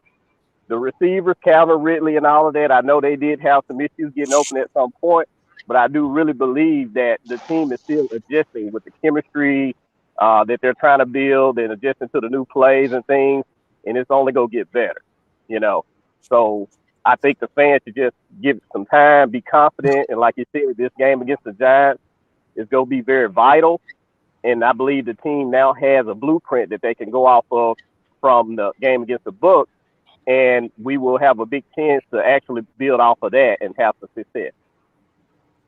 Okay. Hey, man, that was great. I mean, I like your knowledge, and you're absolutely right. What you said, like you said, those 3 batted passes, man, them that's an anomaly. Like that, like you probably never see that happen again as long as Matt Ryan quarterbacks for us. Definitely, we definitely had some to look forward to for this Sunday with the way this team played, the way they fought.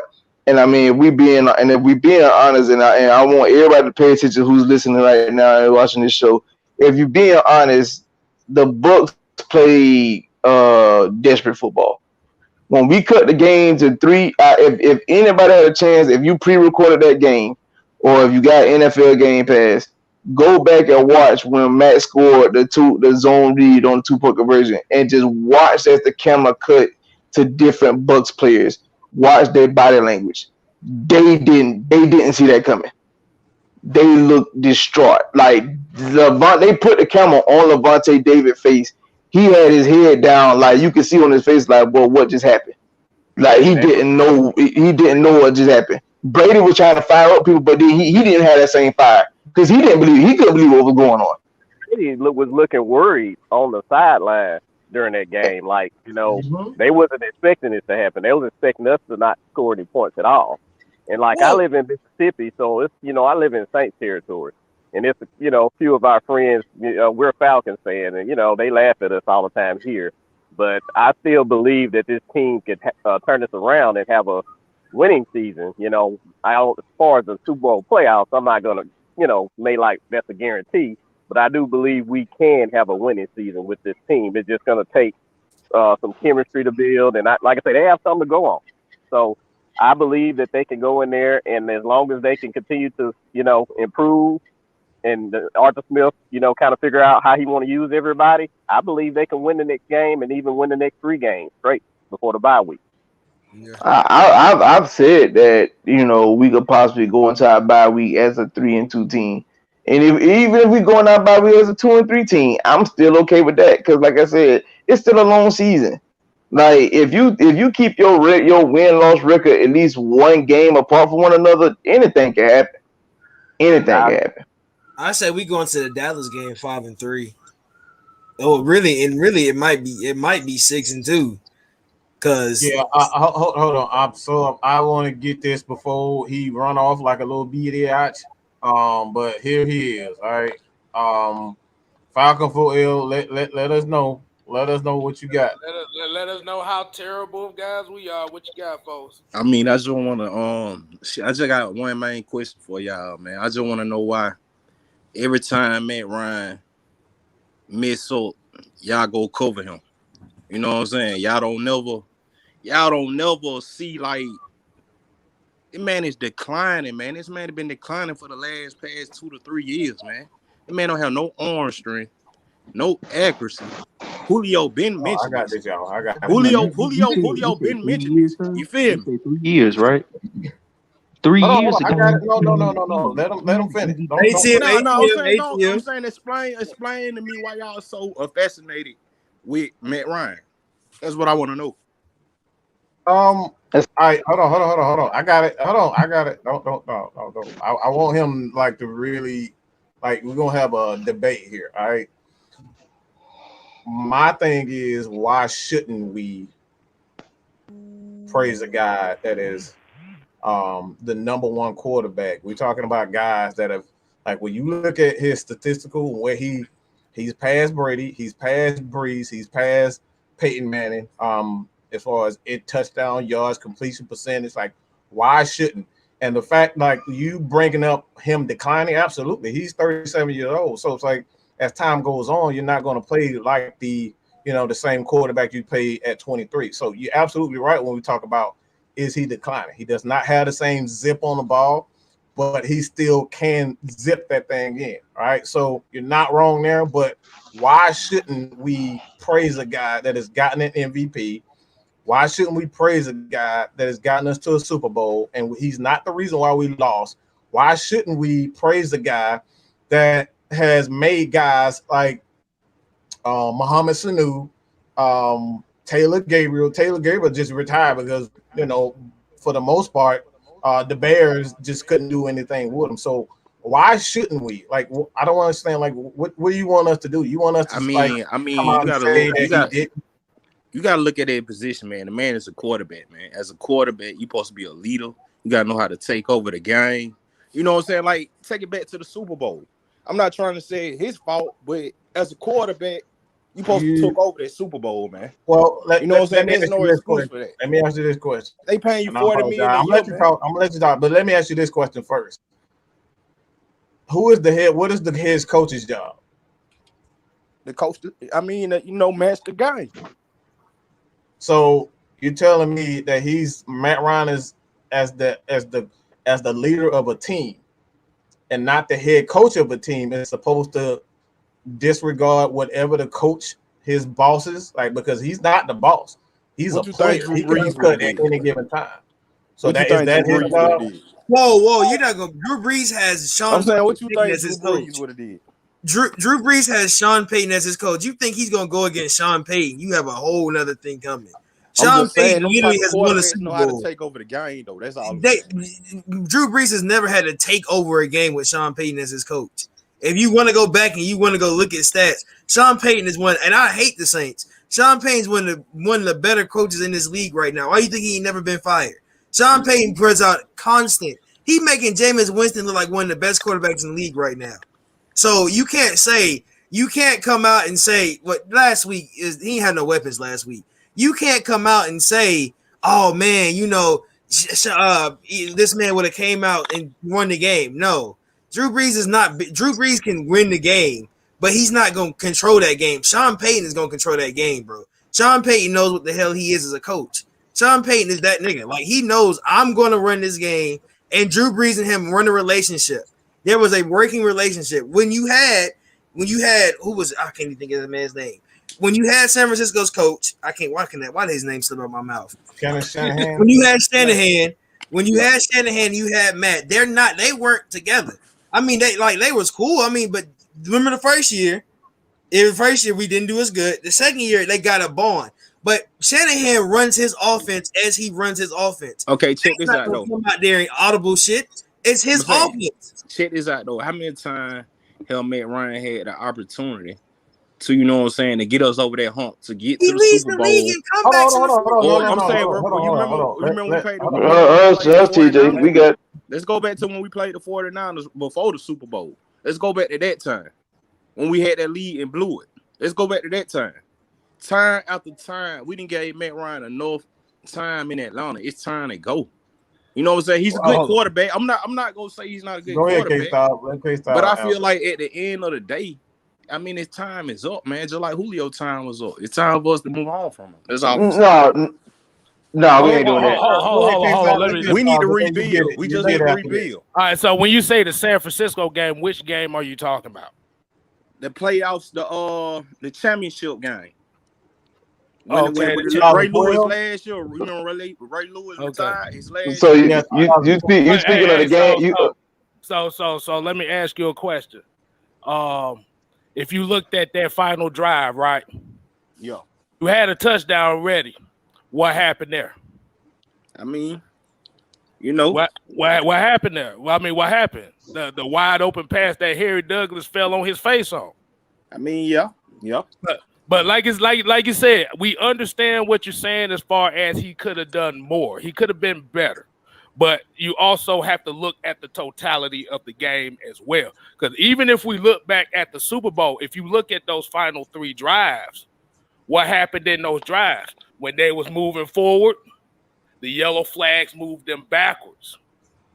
Okay. Even when he took the sack, they were still in field goal range. But the issue is when they was in that situation, you got that yellow flag that moved them out of field goal range. So, like I said, we understand that the game is evolving to where now these new quarterbacks is coming in. You got a little bit more mobility. Like I said, it's time for a change. That's all I'm saying. But the okay, hold on. I'm not done, man. But the issue, the problem is when we look at what goes down, you got to look at the money aspect of it. See, the issue is you had the opportunity for that quarterback would have been here, but you have to remember he restructured his deals to try to keep everybody intact. Right. And that's the point that we hammer home. And you know, like we're not. I've never said that we should never draft a quarterback, but when you're dealing with the salary cap, like I totally agree. He's 37. All right, he's 37. He's not going to play like the same Matt Ryan for the next 2 to 3 years. We all know that. But when you talk about let's just draft a quarterback. Well, if we draft the quarterback, he's going to cost us even more money. So it's not a matter of we don't want Matt Ryan gone. I want Matt Ryan gone at the right time, and not just because we just want to see him gone. So LT, what you got? And then we'll go to. Okay, so let me say this. Let me bring this up. Okay, we're gonna go back to the NFC Championship game. Matt versus a #1 defense in the league that year. Pass for he was 32 of 40. He was 32 for 40, 396 yards with 3 touchdowns. And he had like 1 interception. He good for stats. Okay, but hold on. Okay, so you say he good for stats, but why don't we hold the same regard to the defense to come up with big plays? Why does Matt have to? Why does Matt have to do it? Why has Matt have to go 40 for 40 for 500 to 600 yards and 7 touchdowns in order for us to win? Why can our defense make time and stops? Or let's fast forward to the Super Bowl. You 27, 18 for 25 or something of that nature, and for 296 for 290 some yards and 2 touchdowns with no turnovers. That was clearly his fault because we all know Devontae Freeman missed that block. Now we like to talk about how fantastic of a catch that Julio Jones had, But people don't understand that prior to that play happening, we lost Ryan Strader in that game to concussion. So the very next play when that Julio Jones catch took place, literally the pocket was collapsing. He had to scramble to the right side and throw a complete dime to Julio. Like people like to talk, like I said, Julio made a fantastic catch, but Ryan threw it where only he could touch it.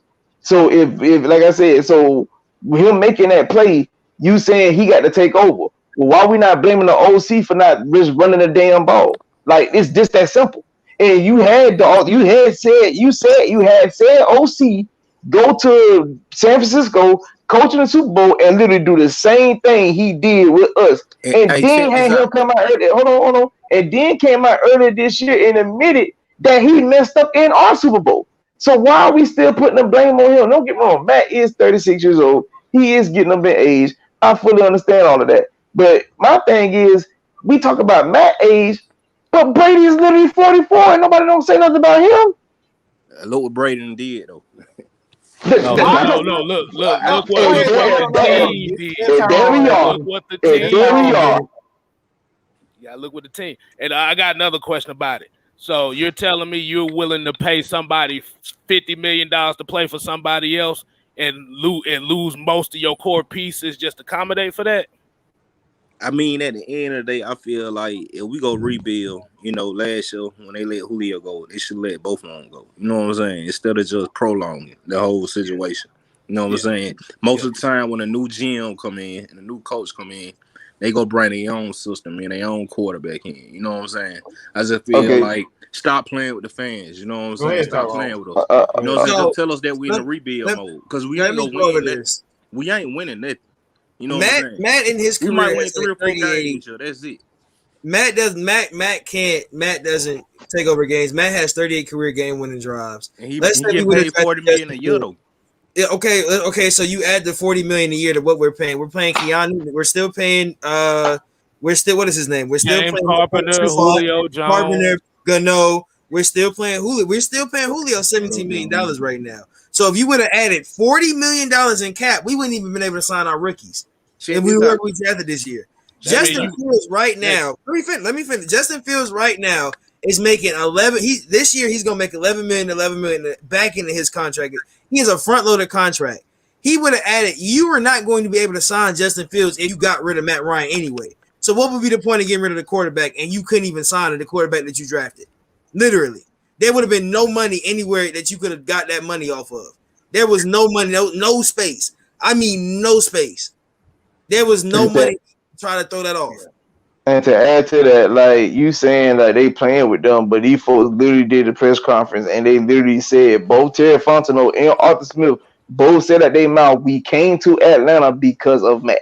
So there's no way you can sit here and say that they playing with your emotions about rebuilding. They literally came to Atlanta with Matt. Fontenot is known for knowing how to manage the cap, to manipulate the cap. That's why he's here. He knows how to get us in situations where we can bring in people or whatnot. If you pay, I'm not saying something like football knowledge, but if you looked at what we did in recent weeks or in recent days, like for example, we literally cut Brandon Copeland the day before we played our first game, and then brought him back because his money wasn't guaranteed on the books. Like our front office is literally doing things differently, and they're doing it the right way versus what Thomas Dimitroff was doing when he was here. He was basically trying to just sign fan favorites or getting players that really didn't fit the scheme just because he making him look like he was doing something. We blaming Thomas Dimitroff when you got to think about Richmond KStylzz though. Why we ain't let him go? If we go clubhouse, we might hold on. Let me ask you this: Why should we? Why you think Tampa Bay let him win? He didn't left for more money. No. That ain't true. Yeah, he left. He didn't get fired. He left. The dude that built the Super Bowl team just got fired. Okay. Yeah, he left. He didn't get fired. He actually left. But even if he did, he still was responsible for that Super Bowl team that we talking about. No, I'm saying basically when it comes to the salary cap, okay, think about it. Who you think the GM got to get a sign off from? I mean, you talking about the salary cap? Who did you? I'm saying the reason we in this mess. You know what I'm saying? All these messed up contracts. Well, Rich McKay was too busy paying attention to building that brand new stadium we got in Atlanta right now. I don't feel like there's no excuse. You know what I'm saying? I feel like whoever, they should have cleared the whole house. You know what I'm saying? You can't clear the whole house when you don't have money to clear the whole house. Hold on. Because like I think this is a very important because like he's coming from, you know, a standpoint. Like I understand where he's coming from, but we have to use common sense at the end of the day. All right. And common sense is that there's more than one person. If Arthur Blank just started throwing his weight around, what's the point of having a team president, a GM, a quarterback, and players if he's just going to do anything and everything that he wants? You know what I'm saying? You basically turn it to the Cowboys. I mean, I look, every time we sign coaches, we always getting a first year head coach. I mean, I ain't got no problem with us having a first year head coach, but y'all see that ain't working. You know what I'm saying? Okay, so who you think we should have brought in this year? I mean, at the end of the day, I can't say who they should have brought in. You know what I'm saying? I'm just saying, why do we keep going after these first year head coaches? Like we're a spearman or something. At the end of the day, I think this is what it is, and like I this is just my thoughts on it. I think just at this point, you and a lot of people don't give a fuck what the fuck happens. You don't give a fuck who you gonna blame. You don't give a fuck who is at blame. You want Matt Ryan to fuck up out of here. Exactly. And let's just be real. Exactly. Let's just be real, bro. I do. I'm gonna keep it real. I do. Well, we gotta use common sense. So if that's the case, let's use common sense. Let's just come out and say it and stop beating around the bush. That's what we're talking about. You blame Rich McKay, you blame Arthur Blank, you blame everybody and say everybody ain't everybody in fault. But the fact of the fucking matter is you just want him to fuck up out of here. I want to know why do you dislike Matt Ryan so? I mean, like I told y'all, I like the Matt Ryan. You know what I'm saying? You know, he was a decent quarterback for Atlanta, one of the best quarterbacks we ever had, if not the best quarterback we had. But like I'm telling y'all, so who's better? Who's better? Who better? Y'all want me to keep it 100? Go ahead. I mean, shit, y'all got y'all opinion, but I'm gonna say Vic. Hold on. I mean, but that's my hold on. Hey, hold on. Let's go. Okay, why? Guess what? I bet y'all were cheering for Vic when he was in the. Of course. When he played for the Falcons. Of course. Hey, look. But here's the difference, though. We show the same energy for whoever's throwing the ball back there. That's the thing we don't talk about. See, the issue is when people say with Michael Vick. I mean, if Vick were doing the same shit Matt Ryan doing right now, I'd be saying the same shit. I don't know about that. He didn't do half the shit Matt Ryan did.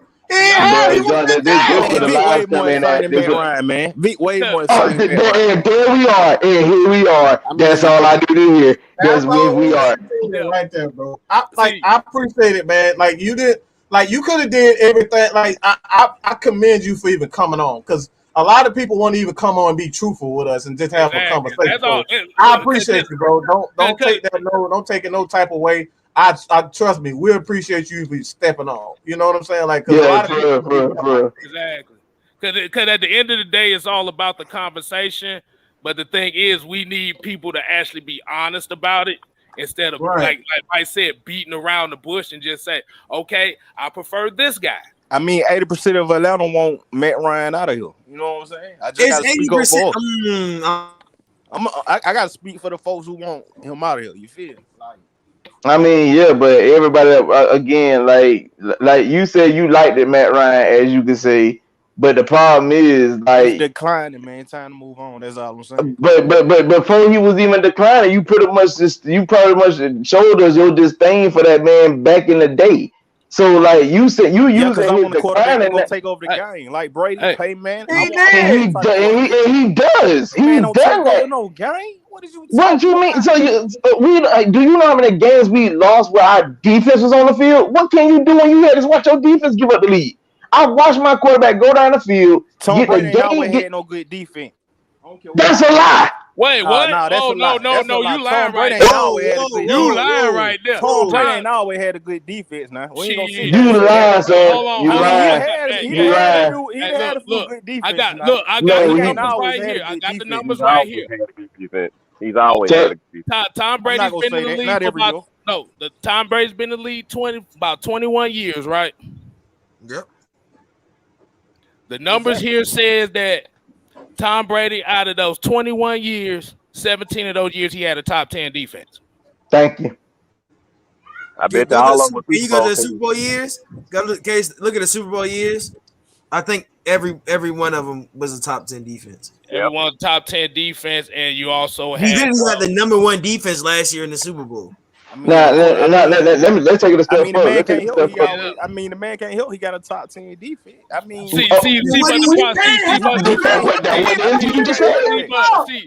but the problem is you're kind of contradicting yourself because you're saying it's Tom Brady and the team.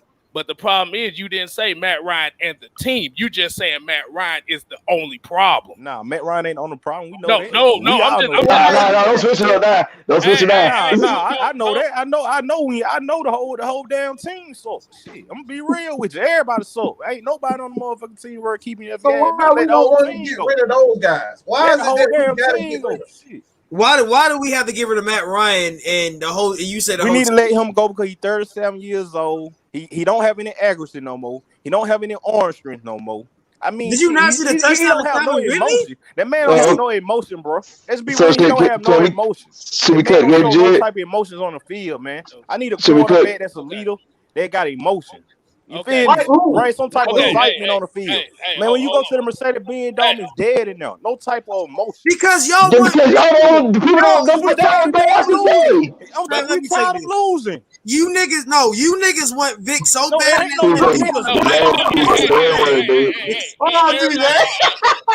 calm the hell down. Calm down. Man, I'm born and raised in Atlanta, man. I've been watching the Falcons. I'm here 20 years. I've been in Atlanta my whole life. I know what you want. I'm a Grady baby. I know what I'm talking about. I'm a Grady baby too. So what's the excuse? Grady? Hey, I'm a Grady baby. Look. So here's my question to you, man. Here's my question to you.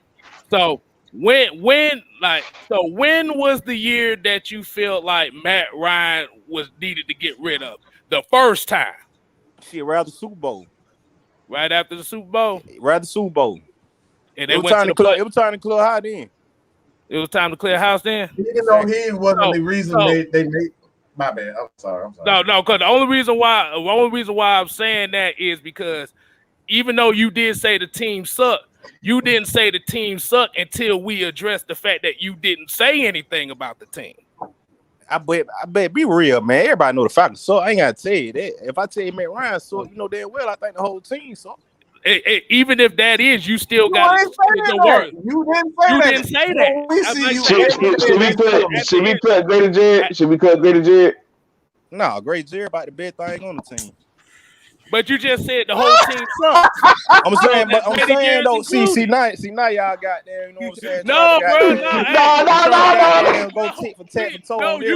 No. Here's the issue. We're using the words that you're saying because you're not saying everything. I mean, look, at the end of the day, when it comes to that whole team, I feel like the only thing is worth keeping, that name y'all just said, Grady Jarrett. You know what I'm saying? Everybody else, Deion Jones, he too small to be at linebacker. I'm gonna just keep it all the way 100 with you. He too small. Know that. You know what I'm we don't know that. I mean, then when have we ever had a shutdown cornerback? We ain't never had no shutdown cornerback, really. You know what I'm saying? We ain't never had no hard hit safety. Actually, we had two of them. We had two of them. Name William Moore, Keanu Neal. They was all right. They went all that. They was all right. True Front was shut down, but we had no. Come on, yes, he was. Yes, he was. Let me tell you something. Let me tell you something about True Front. True Front never had no pass rush in front of him. Bro, do you know what shutdown cornerback is? Do you really know what that is? Name the number one shutdown cornerback in the league right now. Yeah, most people gonna say Xavier Howard. It's only one shutdown cornerback in the league right now. They're gonna say Xavier Howard. They're gonna say Jalen Ramsey. They're gonna say Jalen Ramsey. Jalen Ramsey. Even though his ass get toasted all the time, he a shut down corner. He a shut down corner. Really? But he get But at the end of the day, the way that this game is played, there is no such thing as a shutdown corner. Nah, we ain't had now lately. You right? I'm not talking about just the Falcons, but I'm just talking about in general. Around the league. That's what I'm saying. That ain't too many out there. You know, right? You know, yeah. So, but I was saying, like I said, hey. Like I said, these the type of conversations we need though, because like I said, it's a lot of people. Like I said, a lot of people is going to want to say what you want to say, but when we say, okay, get on and explain yourself, they don't want to explain themselves. So this is what we're looking for, because we want to get the mindset out of the people's mouths, not just through the chat. Because the chat, you could say one thing, but the tone coming out your mouth is two totally different things. So we understand what you're saying as far as you want to see more of a versatile quarterback. Like I said, the league is going to come down to. The league is coming down. I got a question. What is y'all problem against Justin Fields? I ain't got no problem with Justin Fields. Okay. Okay, I was just making sure. My problem is he got beat out by Jake Fromm. My problem with Justin Fields. My problem with Justin Fields. Yes, bro. Okay. My problem with Justin Fields. My problem with Justin Fields. My problem with Justin Fields is the boy can't read the defense, and he never played an NFL style offense. How old is he? I kind of feel like with 21, 20, right? Since high school, he been like one, like in the top 2 conversation of one of the best quarterbacks coming out of high school.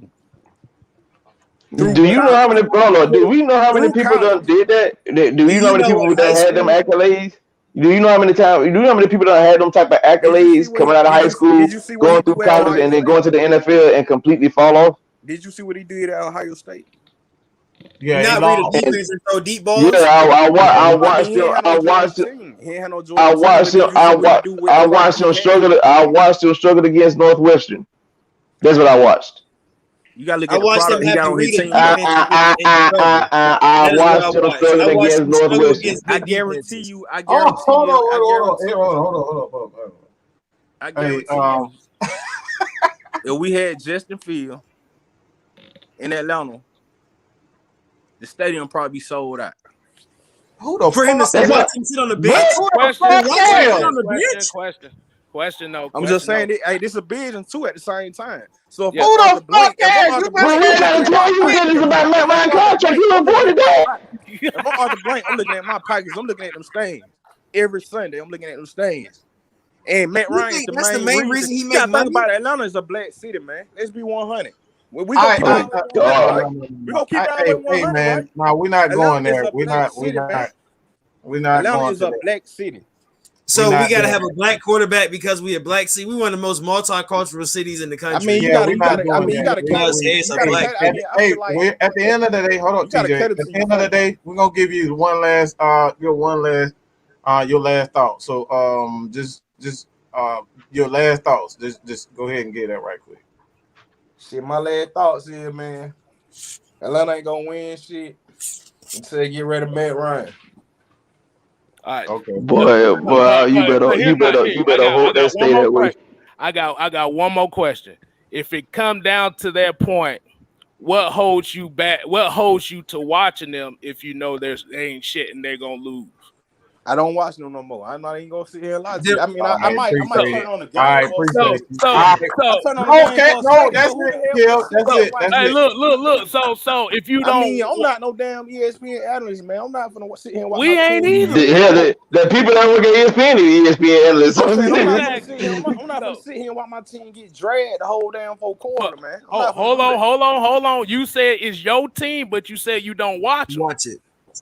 You said it's your team, but you don't watch them. So what is it? So you have time.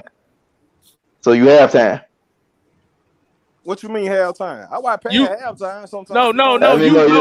You fuck with the team half of the time. No, the reason why he said that because you said you don't watch him at all, but then you just said this is my team. Of course, what is it? What is it? Because like I say, if the issue is, and we always say if the issue is, and for most people that probably say here, we don't give a damn what color a quarterback is. Hey, we're gonna support them no matter what. But the thing is, if it bothers you and you know they ain't shit, what you said you don't watch them. I mean, just because I can feel how I feel about them. That don't mean still I'm abandoning my team at the end of the day. You know what I'm saying? I mean, my granddad had been a damn Falcons fan shit forever. Guess what? He don't watch them no more. He's still a Falcons fan. He know they ain't shit. It's a lot of fans feel like that. We tired of watching them lose, man. When have they ever brought us Super Bowl? We ain't been a winning franchise, but okay. But the problem is you can't claim you say you a fan, but you can't claim them if you say you don't watch them. That's not a fan. That's a with y'all, man. If y'all want to watch some same football, tune into the Georgia Bulldog, man. That's the best thing we got going on right now. All right, man. We appreciate you for joining, dog. We appreciate you joining us, man. We appreciate you, dog. All right, man. All right, we got to cut. Hey. But like I said, definitely this is what we talking about with the conversation as far as it. Like I said, you let people talk long enough that you'll find out some information. There's a couple more people in this chat right here that got a lot to say. Hey, is there somebody named Cornell in there? I want Cornell to come up here. Is Cornell in there? Oh, let Cornell Foster. We gotta let Tyler Lee come in here too, cause he talking a lot too. Yeah. I'm glad I'm off tonight. I gotta go to work in the damn morning. Hey, we only got a few more minutes, so yeah, we got a few more minutes. I put the link back in there. So yeah, I wanted this. I'm sorry. There we go. Go ahead. Yeah, I was just going to say, I just wanted to say that, I was one of the fans of the team that really wasn't big on rebuild. And I was happy when they hired the GM and the coach that they brought in because they had in their mind that they want to retool. I don't have nothing against Justin Fields. I think he's a good quarterback. But this team didn't need to draft Justin Fields. Our line is a work in progress. And, our running game is a work in progress. And we didn't need to bring a young quarterback here. And Matt Ryan being the veteran that he is, I honestly don't think Justin Fields would have held up very well in these first two games as starting quarterback, considering that, the line was actually still kind of building that chemistry. It don't matter that he can run. I mean, you still got to have a serviceable line for a young quarterback because his time is going to be off. He's still going to have to adjust. It's just not going to be easy for him. I mean, as we saw with the left guard, Jalen Mayfield, as a rookie, we know it's going to be difficult for him because he's still adjusting to the NFL. So I like the idea of us doing what we're doing. It's just going to take a little time. And I feel like if we did a rebuild, you gotta expect these guys to actually hit on their draft picks because 3-4 years down the road, we find out that none of them worked out. You're starting over again. You know what I'm saying? And you're going to be losing, more years to come versus, we could actually try to compete within a year or two of what we have now, as long as we continue to, allow these guys to do what they do. The reason why. So that's just my take on it. And I kind of feel like Justin Fields being in Chicago, that probably wasn't the best for him either because Matt Nagy is on a hot seat, as I understand. So if they don't have a good season, another coach come in, they may say, well, we don't want Justin Fields. And they may do him just like Josh Rosen. Let me say something what you brought up because what people don't understand is, and I understand folks how they love for Vic and everything on the sun, but mobility ain't gonna solve your offensive line play. And I literally watched a guy like Derek Carr, whole confidence in his career get destroyed because he was dying behind that line in Houston when the Texans became a franchise again. So like people don't even run it. Like you said, like, do you really want to put your rookie quarterback behind the line like that? Like where he's gonna get destroyed, especially by the fact that he has not played in real game speed like that, and then you have to try to decipher defenses. That's bad business. You not gonna get success out of that. You gonna ruin that man's career before he even gets started good. It would have been bad to get Remember that Joe? for sure. And then you know what, you were putting him up against one of the top defenses in the league against Tampa Bay. And once again, you know, the line is still approaching progress. You need that veteran knowledge that could actually, you know, Matt Ryan can move in the pocket pretty well, you know. So I think that was part, you know, mainly some of the reason why he was able to escape and get some plays downfield, because his veteran knowledge is able to carry him through these difficult, you know, rushes and stuff. You literally watched the play. You watched the play with this man where he had a free blitzer coming at him. He sidesteps the free blitzer and throws a first down to keep a drive alive. Like you just can't scoff at that. I don't know how people be doing that, but they look past it because he don't run a 4.2 and a 40. Yeah. Hey, hold on, hold on, my bad. I guess. Hey, I'm about to say we got a couple. We got a couple more coming on. Like I said, I'm Jamel. Like I said, the link is in the chat. Like I said, we join on, but like I said, we're just gonna bring a couple more and let y'all get y'all questions in right quick. We got Vlad Tepes and we got Jeremy McCrimmon. What's going on, fellas? What you got for us? What's going on? You can hear me? Yeah, I can hear you, man. I'm a big Falcon fan. All I got to say is it's three phases of football: offense, defense, and special teams. Our defense has been trash. Our special teams has been trash. And Matt Ryan is not going to be successful unless we have a good offensive line. As simple as that. The reason why Tom Brady is so good, because their offensive line is so good. The dude get hit once or twice a game. As simple as that. The defense got to step up. Special teams. That last game, special teams was horrible. The punter messed up twice. The one of the punts, the kick returner, he didn't catch the ball and try to at least run and get us some good field position.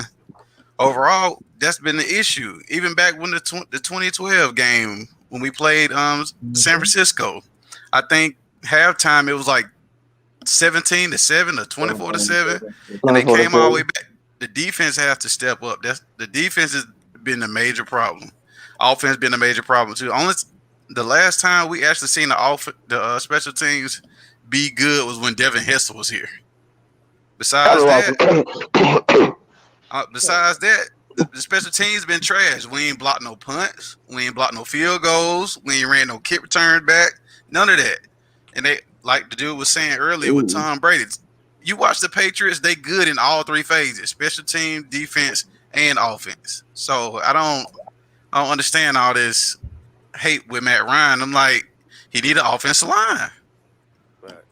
All right, Vlad, what you got? Hey, I'm about to say ATM. I'm about to say Jerry. I'm about to say if y'all want to go back into the green room, you're gonna let a couple more people in right quick because we can't let it. Me to come on. All right, man. Appreciate you. No problem, man. No problem. I'm glad to have y'all. Exactly. First off, I want to say I love the show. Love listening to y'all chop it up. Football knowledge is on point. I love the fact that y'all have Ryan's back because everybody in this room knows it's not his issue. It's never been the issue. You know what I mean? And what I wanted to ask y'all though is, how do y'all feel about Arthur Smith as like a play caller? Where do y'all actually see him needing to improve or needing to change? Personally, I think he needs to make his mind up about what kind of a coach he wants to be, because the fourth down calls when he punted the ball away in Bucs territory the one time, but then went for it in our territory.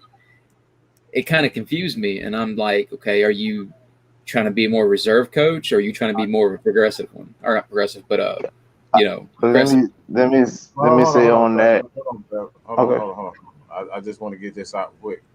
He's already who he is, and that's the problem. We're so used to Dan Quinn being all over the damn place. When we see a guy that's just who he is a more conservative play caller. Dan Quinn and not Tommy Dimitroff, but Dirk Cutter, those guys were just out there just doing what they wanted to do. All Dirk Cutter wanted to do was throw the ball deep.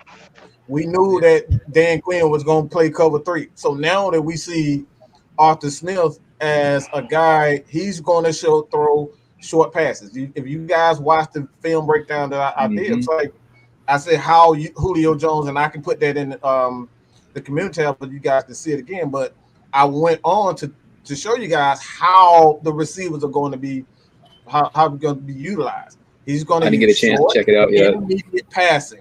This is not the same Falcons. This is like, even myself, I got to get used to seeing the short intermediate passes because we've always been an aggressive, throw the ball downfield to Julio, throw it to Calvin Ridley, and let them go get it. Oz, like, that's what we've done. So now we have Arthur Smith, and everybody's like, okay, where's the deep passes? All right, why are we doing this? It's completely different. So it looks conservative, but if you go back into the 2016 season, this is exactly what Kyle Shanahan was doing. But the only difference, we were scoring points. We're not scoring points this time, and that's the only difference. I think honestly, wait till we get comfortable.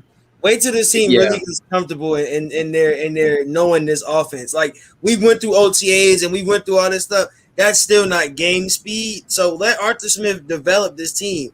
Like we've been saying this whole night, you gotta let this man. He's giving Jalen Mayfield another shot, and Jalen Mayfield showed up last week. He's gonna give Niesliak a shot this week. Niesliak better show up, or Colquitt gonna take his spot. So he's an aggressive coach. He's conservative to a point where on the field, but when it's your job, you better do your job, or you're gonna lose your job. That's kind of sort of how he is. That's kind of what I'm getting also, is the team just needs that time to kind of mesh, especially this being a brand new system. You're playing, a lot of these guys may not even have seen this kind of system yet. So it does take time, but, I was really encouraged by what I saw because they took a drag. Most people want to, crap on the team this last game, but they took a giant step this last game, as far as a team, and that's what matters. Okay. Hey, because I was basically going to say, be honest with you, I don't even think we've really seen. I think we still got about 40 to 45% of the playbook we still haven't seen yet. Yeah. That's really what it comes down to, because like y'all said, at the end of the day, they still have to gel. I think they'll get about mid-season, maybe one or two games after mid-season, we'll see the team like 100% like on full steam ahead. Like I said, you're not going to really see what this team is made of until maybe week 6 or 7. You're right. Same thing. We did the same thing with Shanahan when we first came up. Remember, I think it was 2015 when we didn't have that good of a record, and everybody was wondering like, I was calling for his job. I don't believe everybody calling like, God 2015, we were like, what is Shanahan doing? And then 2016, we're getting compared to the greatest show on turf. Like it takes time, and Kyle, like everybody's trying to rush Kyle Pitts. Oh, you took him at 4. He needs to come out. Darren Waller is one of the better tight ends in this league. He didn't do good in his first year. Travis Kelce wasn't dominant in his first year. George Kittle wasn't dominant in his first year. These guys, tight end is a position where he's not playing conventional tight end. That man is playing tight end. He's playing slot. He's playing wide. He's just a weapon. Like, wait until he gets in this offense, man. He's on pace right now. He was like 800 yards this season, almost 900 yards at this point. So it's like, that's damn good for a rookie tight end. Yeah. Like what did Travis Kelce put up? What was like 7 something his rookie year? Yeah. You know what I mean? So it's like, it's crazy. Weird. I think it's just what people want is what? How do I put this? They want to rush it. They want instant gratification. Yep. Instant gratification. That is what this fan base wants. We've gone from like we said this. We've gone from Vic, and then we went. So basically, we went from Vic to Matt Ryan.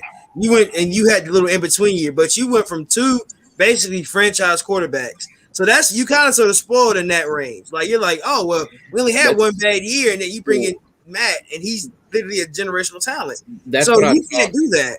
That's what I tell like people that want to bash Ryan. I'm like, go talk to the Bears fans. Tell me how quick a Bears fan would take Ryan. Jets right now. You know what I mean? Like the Jets. How quick the Jets would take him. How quick, how quick, hell, even Cleveland, how quick they would have took him before Mayfield showed up. If you look at if you look at Sam Darnold right now, he actually got an offensive line. Yeah. 300 yards a game right now. Yeah, and a good offensive line can make an average quarterback great. You know what I'm saying? Say it again. Ask Trent Say it again. Ask Trent Dilfer.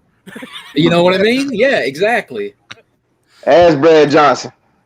Yeah, it's wild to me. Hell, but, ask Nick Foles. Shit. But ask any quarterback with a good O line and see what they say. Get Margie. Let's get Margie. Margie. What you got, Foles? Yo, you guys hear me? Yeah, we hear you, man. Well, first off, man, I've been supporting the channel, and I love to keep it up, by the way. Thank you. Appreciate it, man. What you got for us? One thing too is with the whole thing with Ryan, been having his back ever since he got him into the franchise, and people bashing him and all that crap, man. I just can't tolerate it. And it was just when what's his name, the backup quarterback. Josh Rosen. Yeah, I was seeing people saying like we should start him over Ryan. I don't know if you guys seen like comments and shit like that. I'm like, what are you guys talking about? This guy's a franchise quarterback. Oh, man. People are bashing Ryan. It's not Ryan's fault though. It's the defense. Defense crumbling left and right like nothing. Yeah. Because I was about to say, because if y'all say y'all want to start Josh Rosen, you literally say you want to start the same exact quarterback. Yeah. No, except with way less experience, way less. Exactly. Now, another thing too is just like second week, bro. Everyone's bashing on Pitt. Everyone's bashing on Arthur Smith. It's like, yo, give him some time, man. Mm-hmm. Everyone's already like, yo, we should have taken Fields. We're not using Pitts. Second week. What do you mean we're not using Pitts, bro? Mm-hmm. Second week. Got to give us some time. Went off this last week. I mean, he did really. He was like 74 yards. He averaged what was like 13 and a half, 14 yards a play. Yeah. And then you see that play where he saved Ryan's ass from a pick? He went right behind the back and grabbed that shit. Yeah. That's the crazy part. Let's put this in perspective. We're talking about head coaches, and a lot of head coaches, their first go around, they end up getting fired. So let's just be easy with them, because Bill Belichick, what people don't realize, Bill Belichick got fired his first one from Cleveland. He got fired. So he learned from mistakes. So this is why I always preach, let's just be patient. This is why I do not like predictions. I don't like to say this guy's going to be this and that. I always say he has potential to be such and such, because we saw the struggle with Isaiah Oliver. I mean, everybody was down on this kid. But, I looked at his tape, and I looked at his improvements during the season. It did film breakdowns, and look where we're at now. The guy is playing solid ball. He's actually, he's in the right places. He's doing his thing. So these are the things. These are the reasons why we got to be patient as an organization, as a team, is because it doesn't happen overnight. It literally took, I think it took him about 5 years to kind of finally get it, and he got it. I mean, in New England. So Sean Payton got fired from the Giants. Bill Parcells wanted no parts of him. He fired him. So it's a process, man. All right. I was about to say, we bring in one more person. Sheldon Allen. Yeah, you ready? Because we got a couple more minutes before we gotta roll out, because I gotta go to work in the morning. Right. I ain't finna be messing around with y'all asses. Well, I do appreciate the time though. Definitely. No problem, man.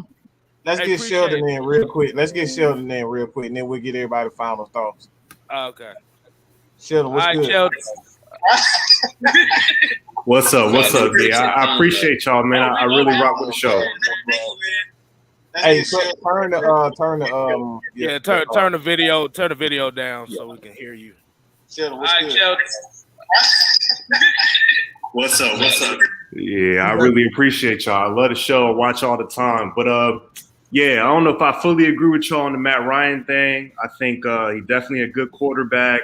I don't know if he might be past his prime a little bit. I think he's not holding us back, but the fact that we're not winning this year kind of gives me less hope that we're going to be able to put a good team around him before he ages out. I do, this season, I'm not going to judge us for like week 4 or 5, but I think we know where our strengths and our weaknesses are.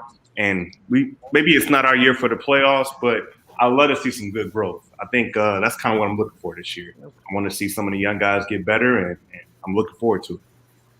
Well, you kind of saw that Sunday. Yeah. To be honest. You kind of saw the improvement. But the thing is, like I said, the only thing we said, we don't know what's gonna happen. Like I said, we could say it's 0-2, or they might go on a run. We don't know. But I get what you're saying as far as you feel like the Falcons might need to eventually move on and get somebody younger that's a little bit more athletic. But the only issue is with those restructures that Matt Ryan had, it's going to be a hard move to make. That contract is killer. And it's real rough. It's almost like if you knew you were going to be bad this year, you should have just bit the bullet this year and then been ready for next. But the only issue is you got to pay them. The rest of his contract is about 65, 70 million. And so and a lot of players are gonna go with Matt Ryan. If Matt Ryan leaving, everybody else gonna leave because a lot of guys ain't gonna want to play. They're not gonna want to play with a rookie. Grady Jarrett's like, what the hell am I gonna be around here for if I'm like rebuilding? Like Grady wants to win. You know what I'm saying?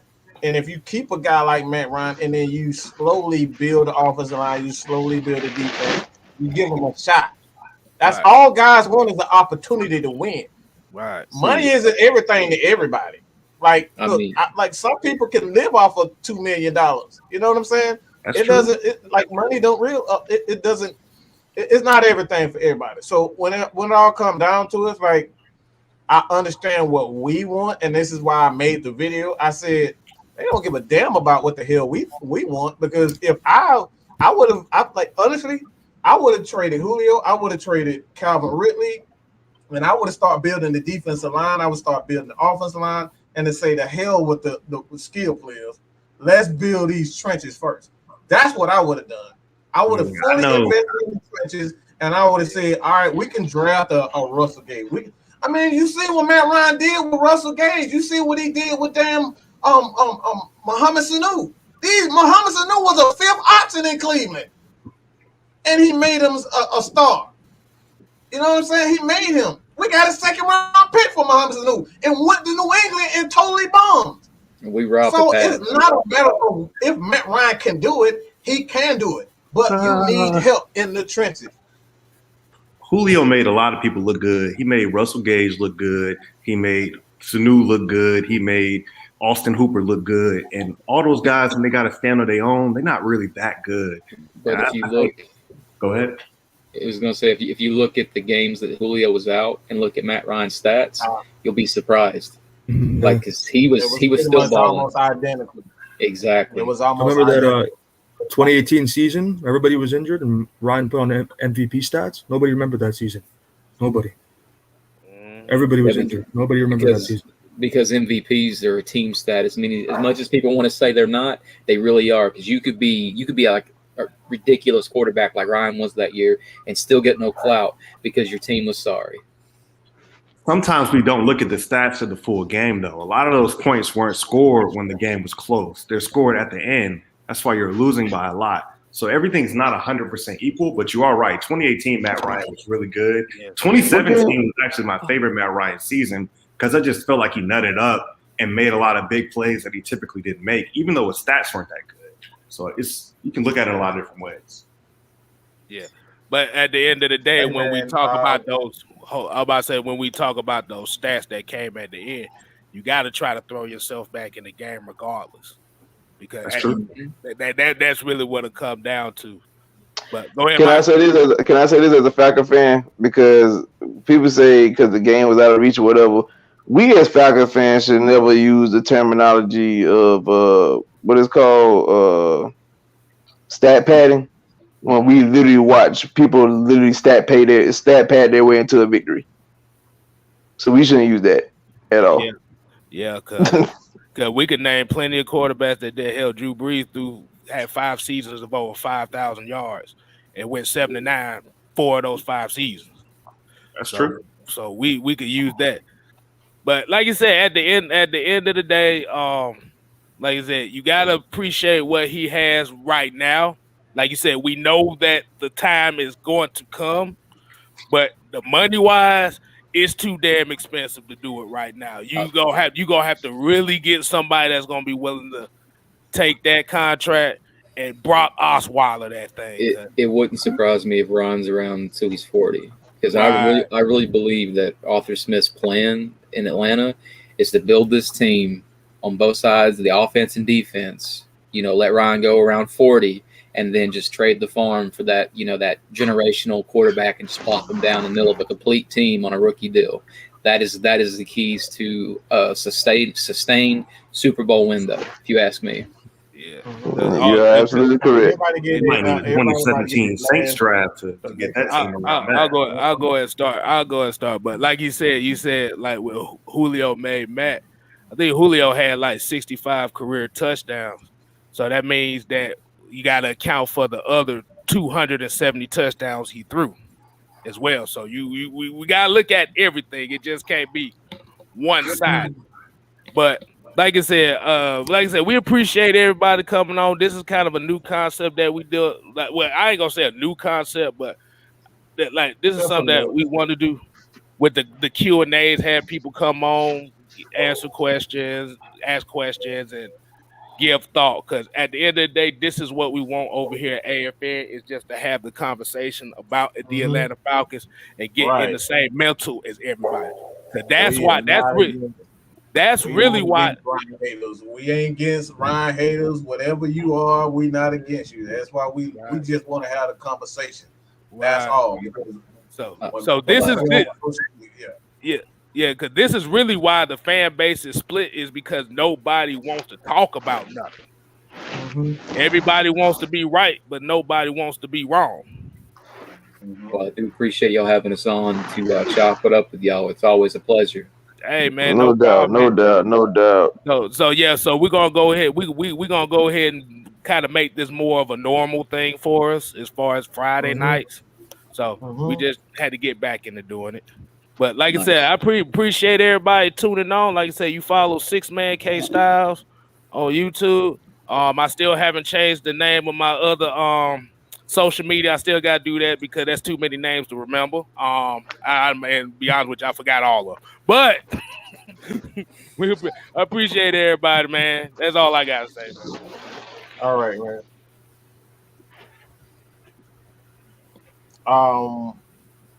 We'll start with LT, then we go to Tyrone, Vlad, and Margie. We'll end with that. So LT, let's go. What are we doing, like final thoughts? Yeah, this final thoughts. Hey man, whether you like them or not, if you're gonna watch the game, at least show some sort of support this Sunday. Like I said, man, after the performance I saw last week, it gave me much. I ain't gonna lie to you. The performance I saw last week, I was ready for next Sunday.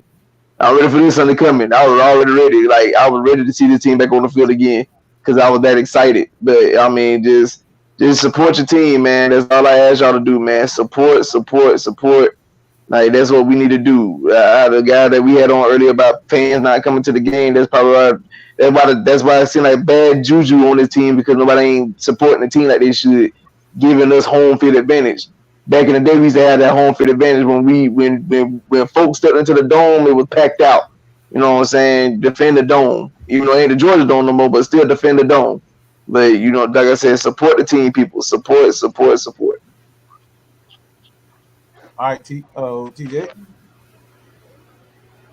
I was on mute. Yeah, that's really all I have to say is, like, if this is your team, then you support your team no matter what, man. Damn right.